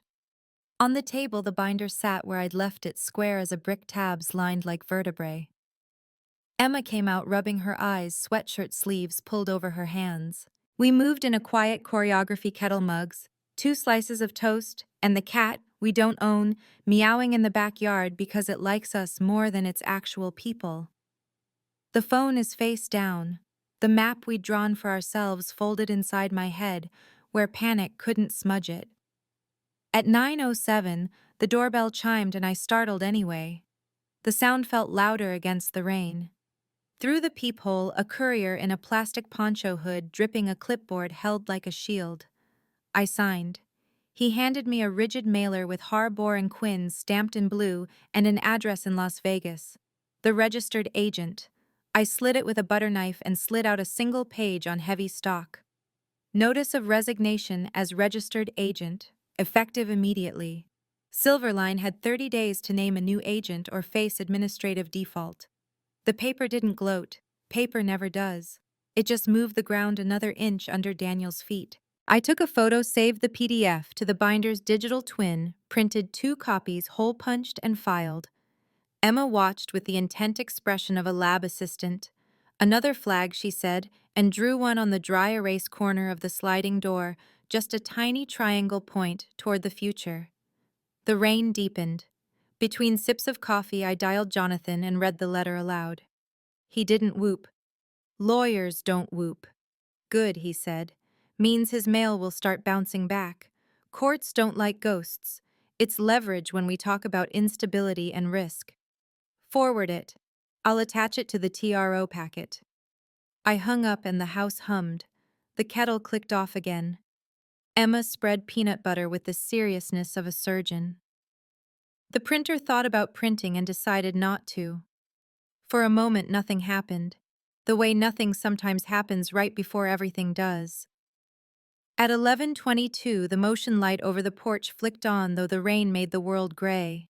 I glanced up, expecting a squirrel or the wind. Then came the knock. Not a nervous tap or neighborly tap-tap. The full palm, the kind that tries to push sound through wood. I didn't need the peephole. I knew. There is a particular heat in a person you've loved that your body memorizes even when your mind decides to forget. I picked up my phone, opened the camera without showing it, and walked to the door. "Claire," he shouted, rain flattening his hair against his skull. "Open the door. We're not doing this through lawyers." I did not open the door. I put my mouth close to the seam and let my voice be normal. "Daniel, you're to communicate through counsel." He laughed, sharp and thin. "You did that, didn't you? You made this ugly." Claire opened the door. "We have to fix it before they take everything." Behind me, Emma's socked feet stopped in the hallway. I lifted a hand without turning the gesture we'd agreed on. "Stay back." She did. A car passed, hissing water. The porch light haloed the rain like static. Daniel leaned in toward the peephole as if he could press himself through the lens. "Claire, I just need your signature on something. Just one. Then I can get Briarwood off my back and we can put this to bed." "What signature?" I asked, though I already knew the shape of the paper he meant. He slapped a manila envelope against the glass panel to the side of the door, and the rain patterned it with dark dots. Even from here, I could read the letterhead. Briarwood. A form where you check a box and surrender the word custodial to someone who doesn't raise your child. He had filled my name in the top line with a pen that stuttered. "No," I said. "Claire." A different tone now, a coaxing I used to mistake for love. "You're not thinking straight. You've always been so careful." I'm the one who I let him talk so the camera could catch the way he used to rewind me, used to make me pay for the sin of caution. Rainwater ran down his temple and into his collar. He tried another tack. "For Emma," he said, as if words were keys and he could force the lock. "For Emma," I echoed, steady. "No." He stepped back into the rain the way a person steps off a curb when they don't look, and his face did a thing I'd seen in men who were sure their charm was law. It flickered. He looked smaller suddenly, less than the story he told about himself. He put his palm flat against the door and leaned more of his weight than the gesture required. "If I lose this line, if I lose these contracts, it's on you."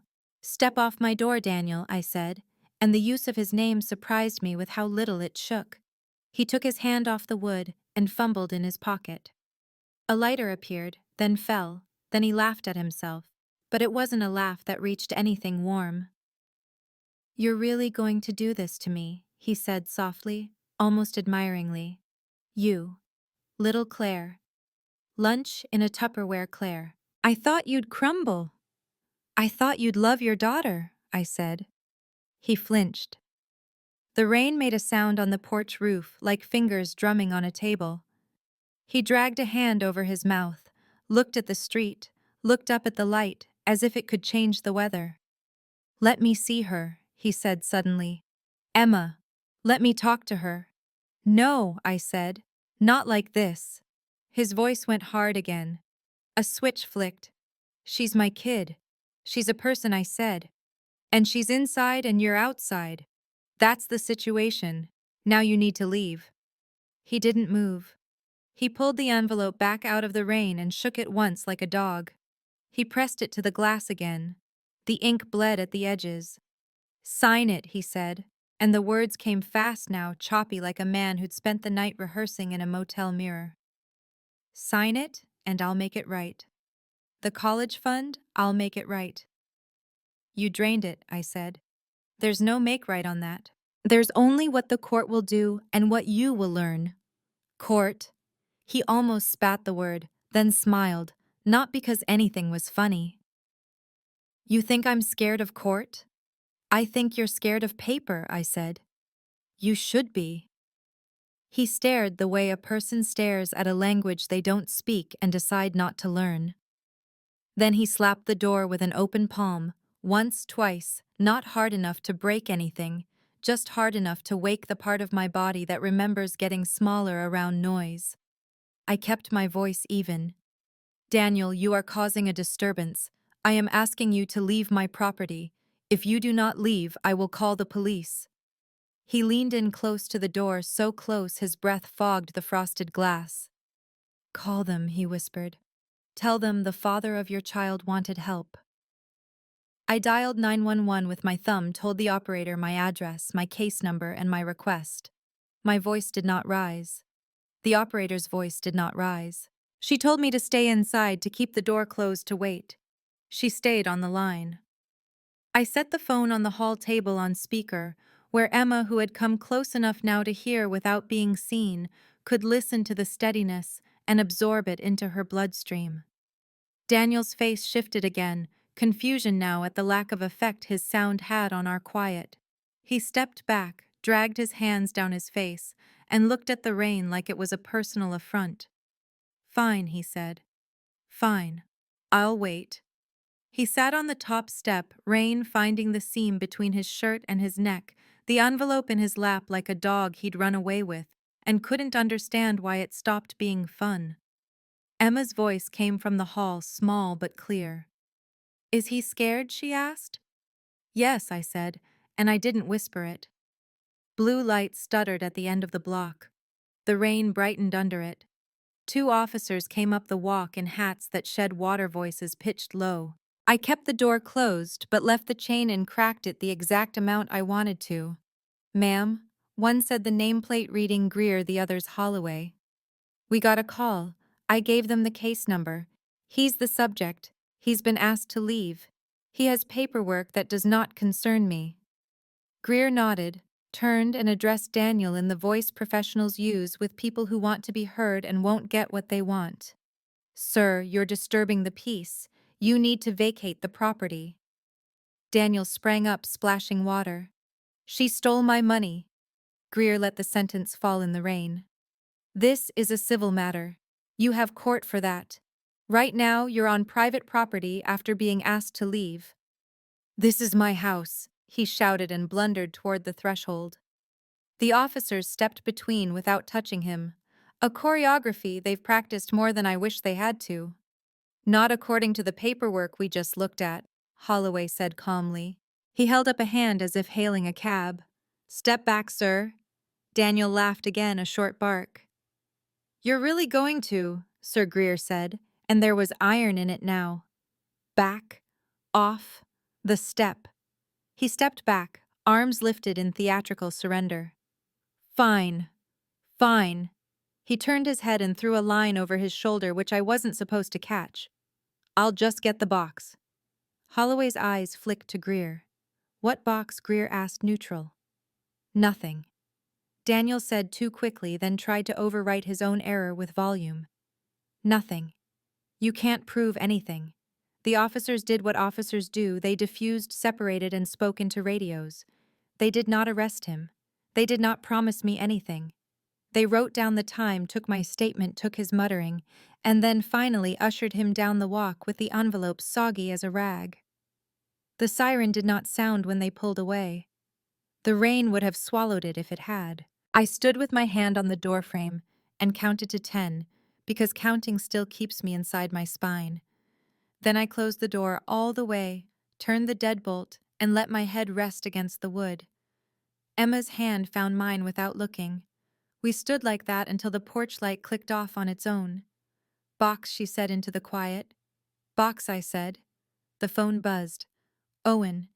Did he say box? He did. I typed. Does Harbor and Quinn have a satellite box service you mentioned? They do. Credit union in the same lot. If he tries to access timestamps matter, call Jonathan. Then, a second bubble. Greer's body cam will have a box. Get the incident report number. I called the station. A clerk gave me the number with the warm boredom of people who do this all day. Paper for paper. I wrote it down, tucked it into the binder, and felt the spine get heavier in my hands. Before I could call Jonathan, my phone lit with a name I didn't expect. Lila. Not a call. A voicemail. I put the phone on speaker and hit play because I refused to give her the intimacy of my ear. Her voice came jagged, the bright gloss scuffed off. He left. He took the keys. He said I ruined it. He's lying. He's always lying. A breath that could have been a sob or a performance. You want to know about Briarwood? He told them you were dead. That's how he got the secondary notification switched. He told them you were dead. Russell Clatter's sound of a lighter flicked and not catching. You think you're better than me? You're not. You're just older. He takes from everyone. He took my grandmother's ring. He said it was collateral. He said he'd put it in a box. The message cut off there, either because she hung up or because the phone did her the mercy. Emma looked up at me, horrified and very still. I closed my eyes and let the nausea roll through and out. Jonathan picked up on the first ring. I summarized without adjectives. Body cam plus voicemail equals pattern, he said. We'll move to expand the temporary orders to include a directive on safe deposit access, no entry without mutual consent or court oversight. I'll file an emergency request to compel the credit union to preserve logs. Breathe. This is what paper is for. After I texted Maya the same, her reply, good. Also, Harbor and Quinn's resignation triggers SOS notices. If he doesn't appoint a new agent, Silverline lapses. Default is a kind of admission. Calm food. Water. You're doing it. I set water to boil because being told to drink it makes you realize you haven't all day. Emma sat at the table tearing the crust off a piece of bread and rolling it into tiny spheres, a habit she had at 5 and picked up again when decisions grew teeth. He told them you were dead, she said, not a question. He tells the story. He needs to get whatever is in the next 15 minutes, I said, and hated that I knew the cadence of his lies better than I know a song I love. Do you feel dead? She asked, an earnestness that forced me to stop and look at her. No, I said, and watched the truth land in both of us. I feel very alive. A patrol car cruised past an hour later, slow, a courtesy circle. No one returned to the porch. The rain lightened. The street smelled the way it does after a day like that, like iron and leaves. I opened the window an inch because the inside of the house needed the outside's breath. At 5, Mark texted. He just left the credit union. Was there for 10 minutes. Looked like he didn't get what he wanted. He threw his receipt. I grabbed it after he drove off. I can bring it by, or I can take a photo. Photo, I wrote. It arrived seconds later. A blurred slip on wet asphalt. Date, time, access denied. I cropped it tight, brightened the ink, saved, printed, and filed. Another flag, another inch. I made Emma hot chocolate and put marshmallows on top, because that is sometimes how you end a scene with a child, even if the story still has chapters. We sat on the couch with our mugs and our blanket, and our breath the TV off, because quiet is not the same as silence. The binder lay on the coffee table, like a book you could read to fall asleep, except it was a book that kept you awake for the right reasons. At 6:42, the phone vibrated. Unknown. The voicemail transcription popped up at the top of the screen while it was still recording. I watched the words arrive before the sound. You win. You win. Is that what you wanted to hear? His voice came through thick with rain and a life he'd constructed too fast. You win. Are you happy I can't even get a box? They look at me like I'm trash. You did that. You and your little binder and your little... The app censored a word. He sucked a breath. You want me on my knees? I'm there. Are you listening, Claire? Are you listening? I saved it. I did not answer. I did not perform. I sat very still and felt for a thin, bright moment the ache of relief that forgiveness sometimes masquerades as. Not forgiveness for him. Forgiveness for myself for the years I contorted so something like this could not be true. The porch light clicked on and off, as if insisting we acknowledge that evening had taken its seat. Emma rested her head on my shoulder. He said you win, she murmured. I said enough, I said. Winning has nothing to do with it. She nodded and didn't ask me to explain. The kettle sighed, the radiator clunked. The house did its job. After I tucked her in, I went back to the table and opened the binder to call log. I wrote the times, the names, the words he chose exactly. I added Lila's voicemail, Mark's photo, the agent's resignation, and the officers' names. The page filled, and the act of ink on paper grounded me in the same way, stepping off a boat and onto a dock. Does you still sway, but your feet no wood? I should have gone to bed. Instead, I stood at the kitchen window and watched the rain thin to a mist. A moth knocked itself against the glass mindlessly. On the street, someone jogged past in a neon jacket, shoes splashing. From somewhere down the way, laughter floated up, ordinary and undeserved. I let myself imagine a time when laughter would sound like something I could join without thinking about whether it was allowed. The phone buzzed one more time. A text from Jonathan Court can move earlier. Opposing counsel just called to discuss options. Translation pressures working. Get sleep. Tomorrow we will draft the expansion on the box. I turned off the light over the sink and the reflection of the window became a mirror. For a second I saw the woman I had been the night the call came at 9:17 p.m., stiff, white-knuckled, small in her own kitchen. Then the reflection shifted, and I saw myself now, hair a mess, eyes ringed, mouth set, but the set wasn't anger. It was resolved. Those are different muscles. One burns out, one lasts. Before I went down the hall, I reached for the binder and held it against my chest, the way a person holds a child who is too old to be carried and still needs it for a moment. One more day, I said in a voice that wasn't for anyone else. One more inch. In the bedroom, Emma had fallen asleep with the dry erase marker in her hand, the door clock still backward on the glass, the little flags curling slightly at the corners. I eased the marker out of her fingers and capped it. She stirred and I smoothed her hair. Her breath evened. Outside a car door shut and then another and then quiet. If this were a movie, lightning would have cracked and a monologue would have delivered justice. But this wasn't a movie.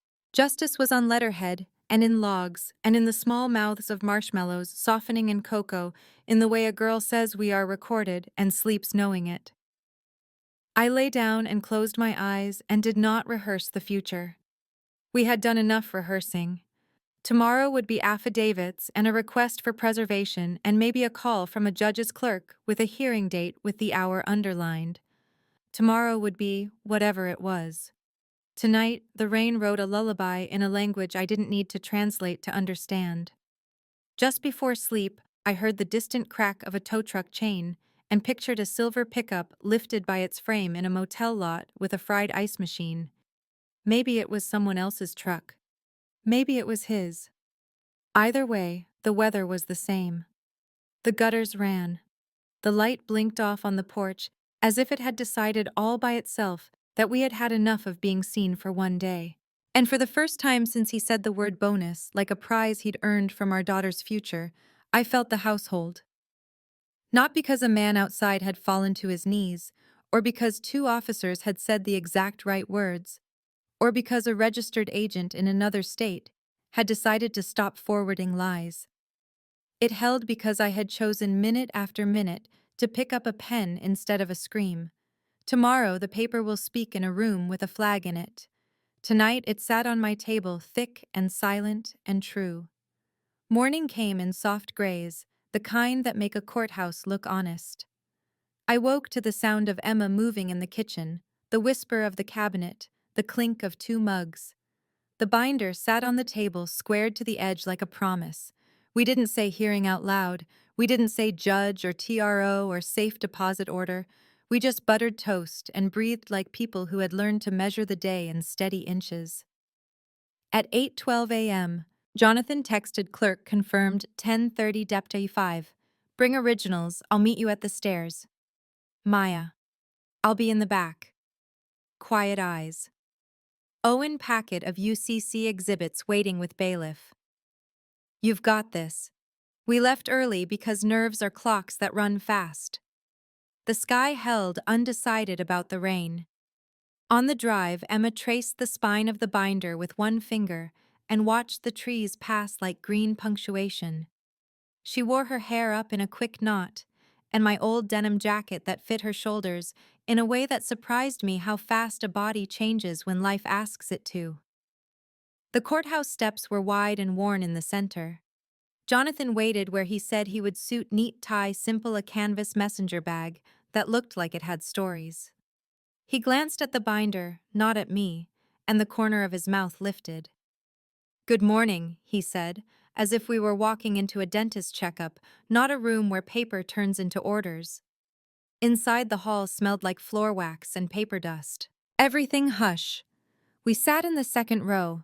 Maya slipped in a few minutes later and lifted a hand without waving. Owen nodded once from the aisle end and slid a manila folder toward Jonathan with his fingertips, like a magician showing proof the deck was unmarked. At 10:30, the bailiff called our case.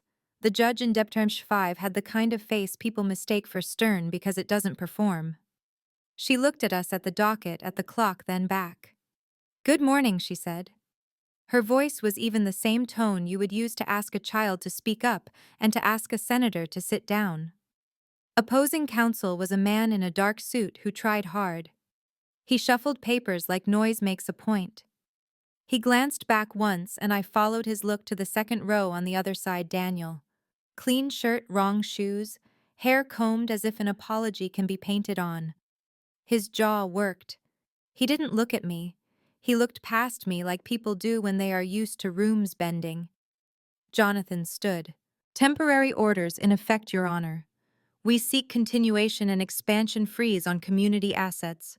Notice to third parties prohibition on access to any safe deposit box or credit union locker without mutual consent or court supervision, and an order compelling preservation of logs from the credit union and registered agent. We also submit evidence bank letter denying transfer resignation from Harbor and Quinn as registered agent vendor statements, body cam incident number from yesterday, text threats, voicemails, and a third-party photo of an access denied receipt from the credit union." He didn't say our daughter. He said community assets. It steadied me. The right words can hold you up. Opposing counsel rose like the idea offended him. "Your Honor, we dispute the narrative entirely. My client has been separated for months and has borne the financial burden alone.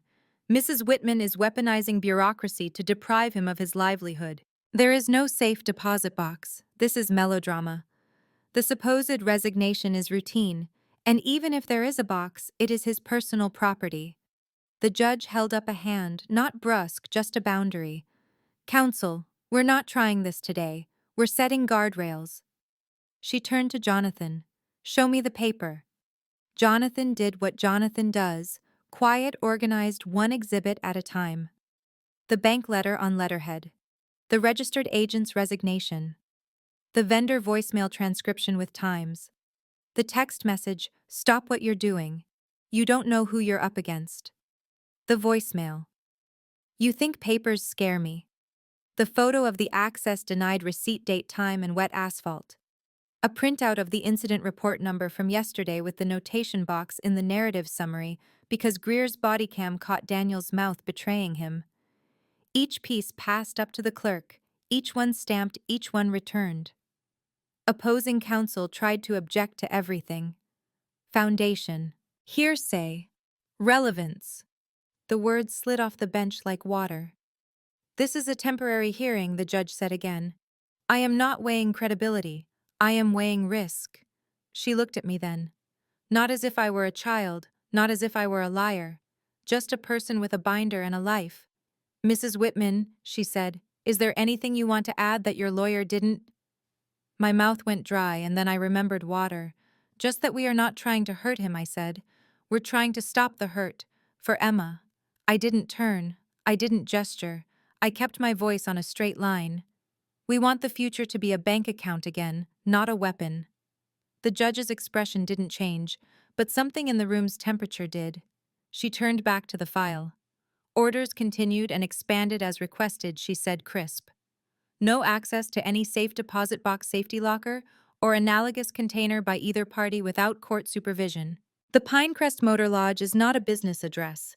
Counsel will confer on service for any future pleadings.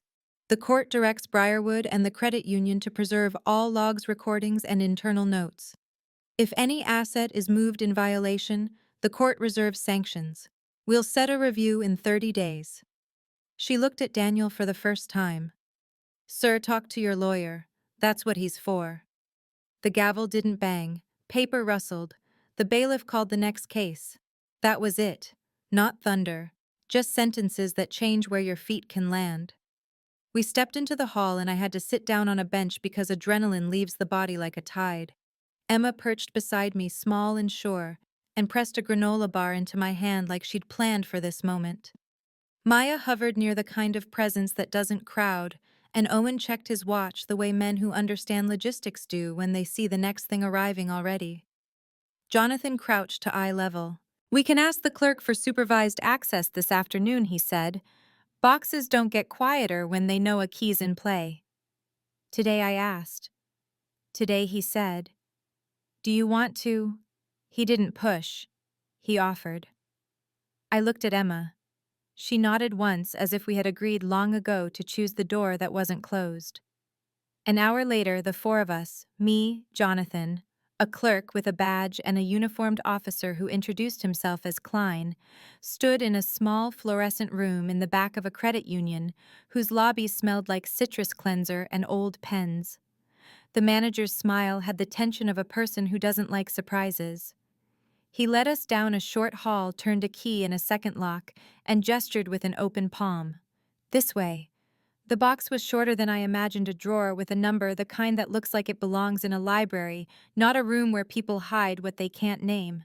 Klein positioned himself in the corner, hands folded, the solid presence of a human policy manual. The manager slid the box onto a table and stepped back. "Mrs. Whitman, Jonathan said you can open it." My fingers didn't tremble. The lid lifted with a soft metal sigh.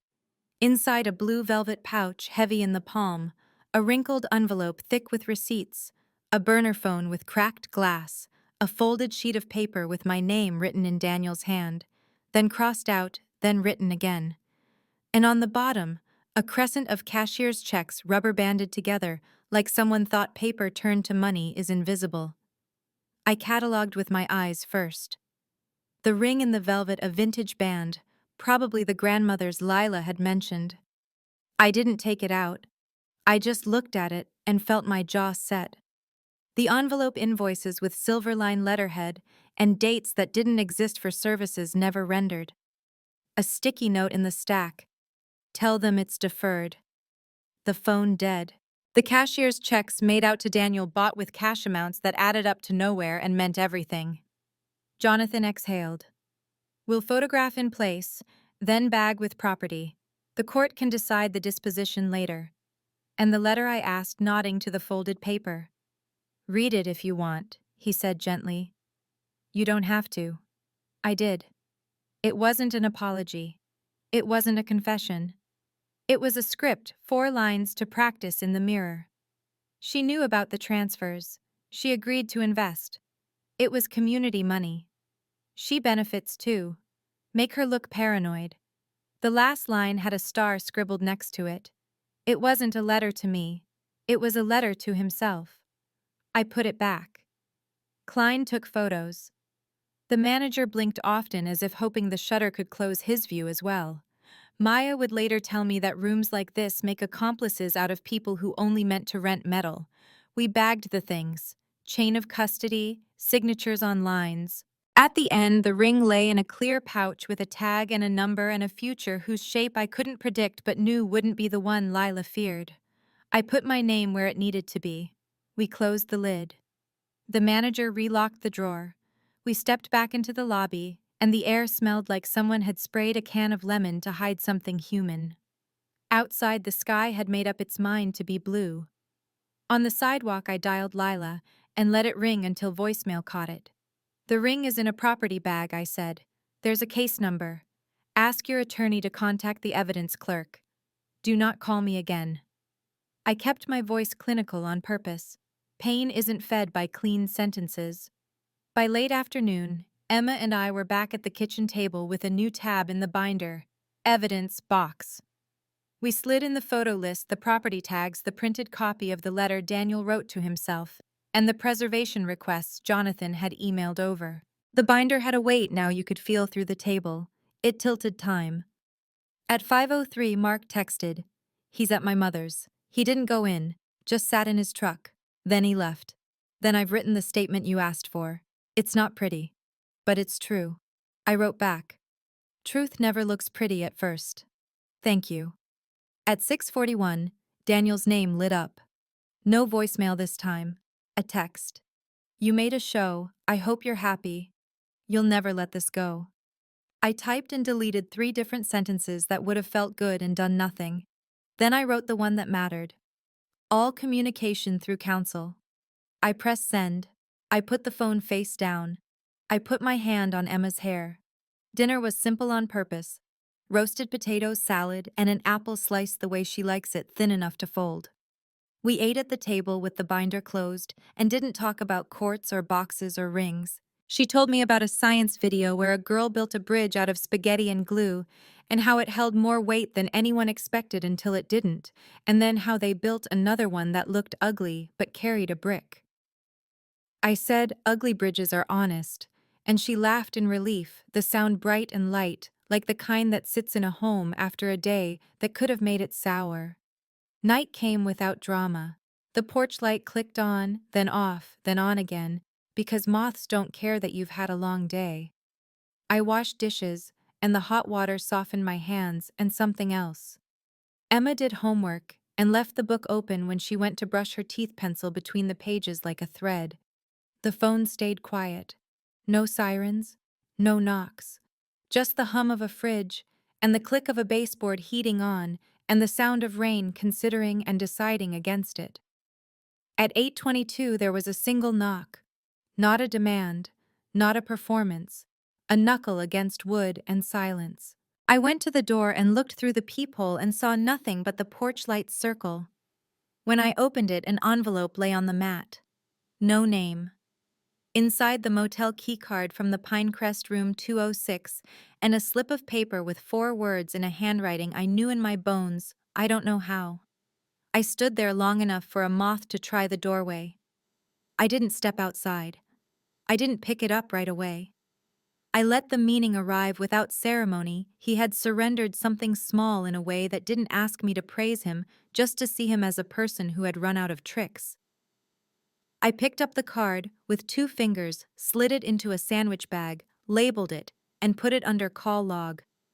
Not because it fit perfectly, but because I didn't have a tab for ends of rope. Emma came to the doorway, eyes curious. "What is it?" "A map he can't read," I said, and she understood with an ease that startled me. We turned off the lights. We left the porch to the moths. We went to bed. And that might have been the end if life were gentler. But at 11:14, my phone buzzed on the nightstand. I read the first 3 words and sat up the sheet, dragging at my knees. From Officer Greer. Subject video link. Body. Per your request. Bodycam clip of yesterday's incident is attached. Note timestamp. 11:24:13. Subject mentions box and ring as collateral. File expires in 7 days. Copy for counsel. I clicked once to make sure I could, and then I put the phone down without watching more. Justice was a rhythm now, not a rush. Tomorrow could hold the link. Tonight needed to hold sleep. Morning found us quieter than we deserved to be. Coffee toast the cat we're not responsible for asking anyway. I walked Emma to school not because she needed me to, but because I wanted to feel sidewalks under my shoes. On the way back, the houses looked more like choices than like traps. Paint chipped the way paint does. Lawns a little long. Curtains open or closed as the day asked. Ordinary, holy. At 10:05, Jonathan called. "Opposing counsel wants to discuss settlement terms," he said. "They're not offering money. They're offering quiet. I told them you're not in the mood." "I never was," I said. "We'll push for restitution to the education account," he said. "And for him to assume the Briarwood mess he created. We'll attach the letter he wrote to himself." Judges love when a person drafts their own cross-examination. What about the ring? I asked. It will find its owner, he said. Not today. But it will. At noon, I stood at the kitchen sink and looked out the window at nothing in particular. The binder on the table felt less like a shield, and more like a book we could close soon. Emma would be back by 3. The house held. At 12:19, the phone rang. It was Daniel. I didn't plan to answer. I answered anyway. Some parts of me still check for danger the way you check a stove, even after you turned it off. He didn't shout. His voice was thin, like a line pulled too hard. "It's over," he said, and the words came out not as surrender, but as observation. "You got what you wanted." "No," I said. "I got what Emma needed." Silence. I could hear the traffic through his end, the sound of a truck downshifting a car horn, a bird that didn't know it was in a city. "You ruined me," he said softly.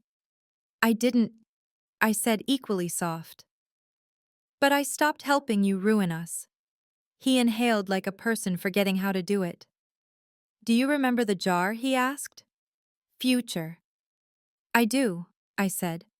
"I put in quarters once," he said, "and it would have been funny if it weren't so sad. I thought that meant something." "It did," I said. "It meant we knew what the word meant.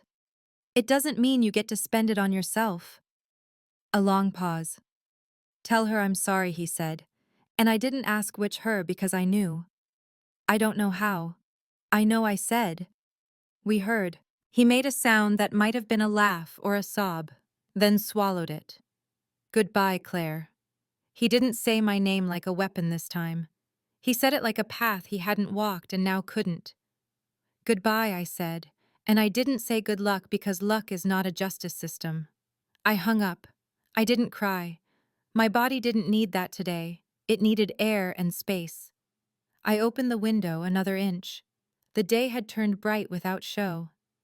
At 3, Emma came home with a permission slip crumpled in her backpack and a story about a lab experiment that went wrong in the right way and a drawing of a bridge that made no aesthetic sense and perfect structural sense. She put her notebook on the table, flipped to a clean page, and wrote a new line under the flags.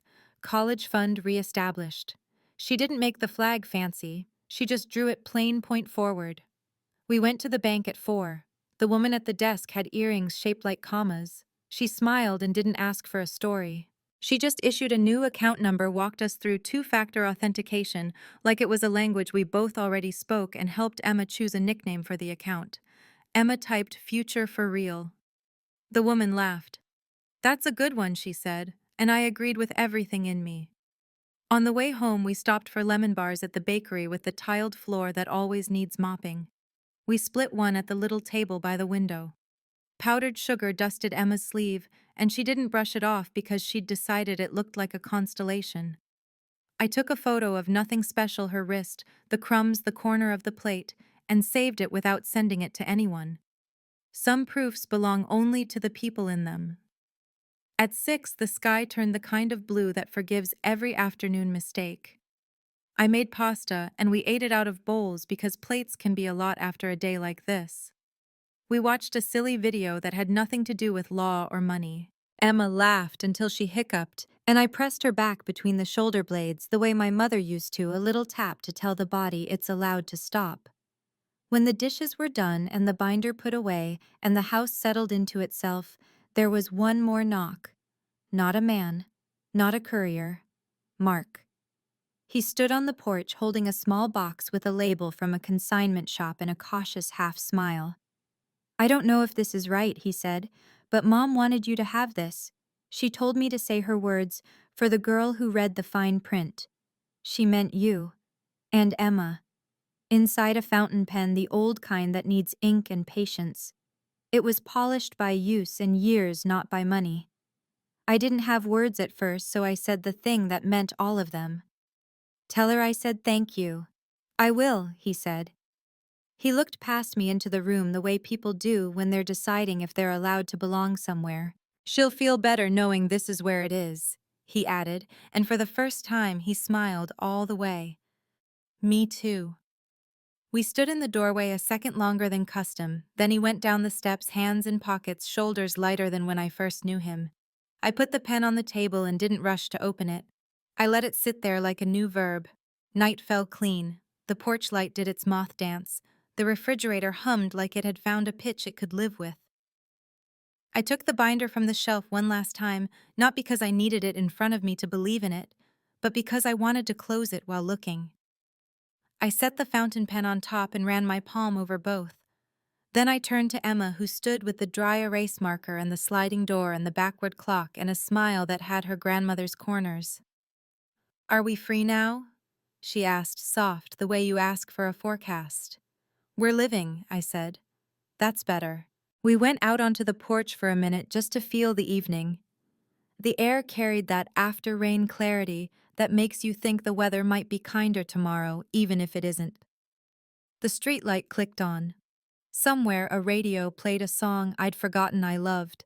I didn't hum, I didn't narrate, I didn't plan the next scene. I let the silence be the verdict, and the night be the terms.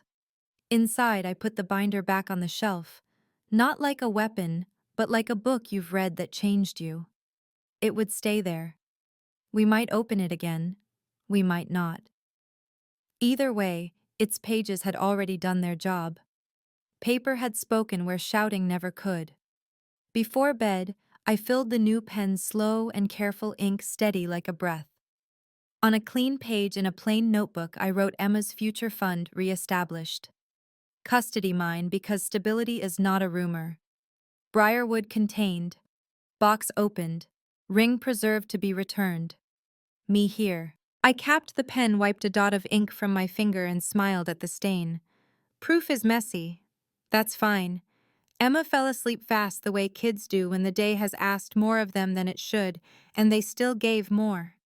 I stood in the doorway and listened to her breathe, counted to 10, and counted again just because I could. The last thing I did was turn off the porch light myself. Not a sensor this time. Not a reaction. A choice. The dark settled, not heavy, just whole. And when I lay down, I didn't replay the call at 9:17 p.m., or the way his fist hit the door, or the sound of the box lid. I let the night hold all of it while I rested. The next day we would take the binder to Jonathan and sign whatever needed signing. We'd answer emails with one-line replies and eat leftovers and maybe plant basil in the pot by the window because growing things is a petition you file with the universe that sometimes gets granted. We'd send a note to Mark's mother and include a photo of the fountain pen because people deserve to see where their gifts land. We'd put a small amount into future for real just because we could, even if bigger deposits would come later. But tonight, the court was closed.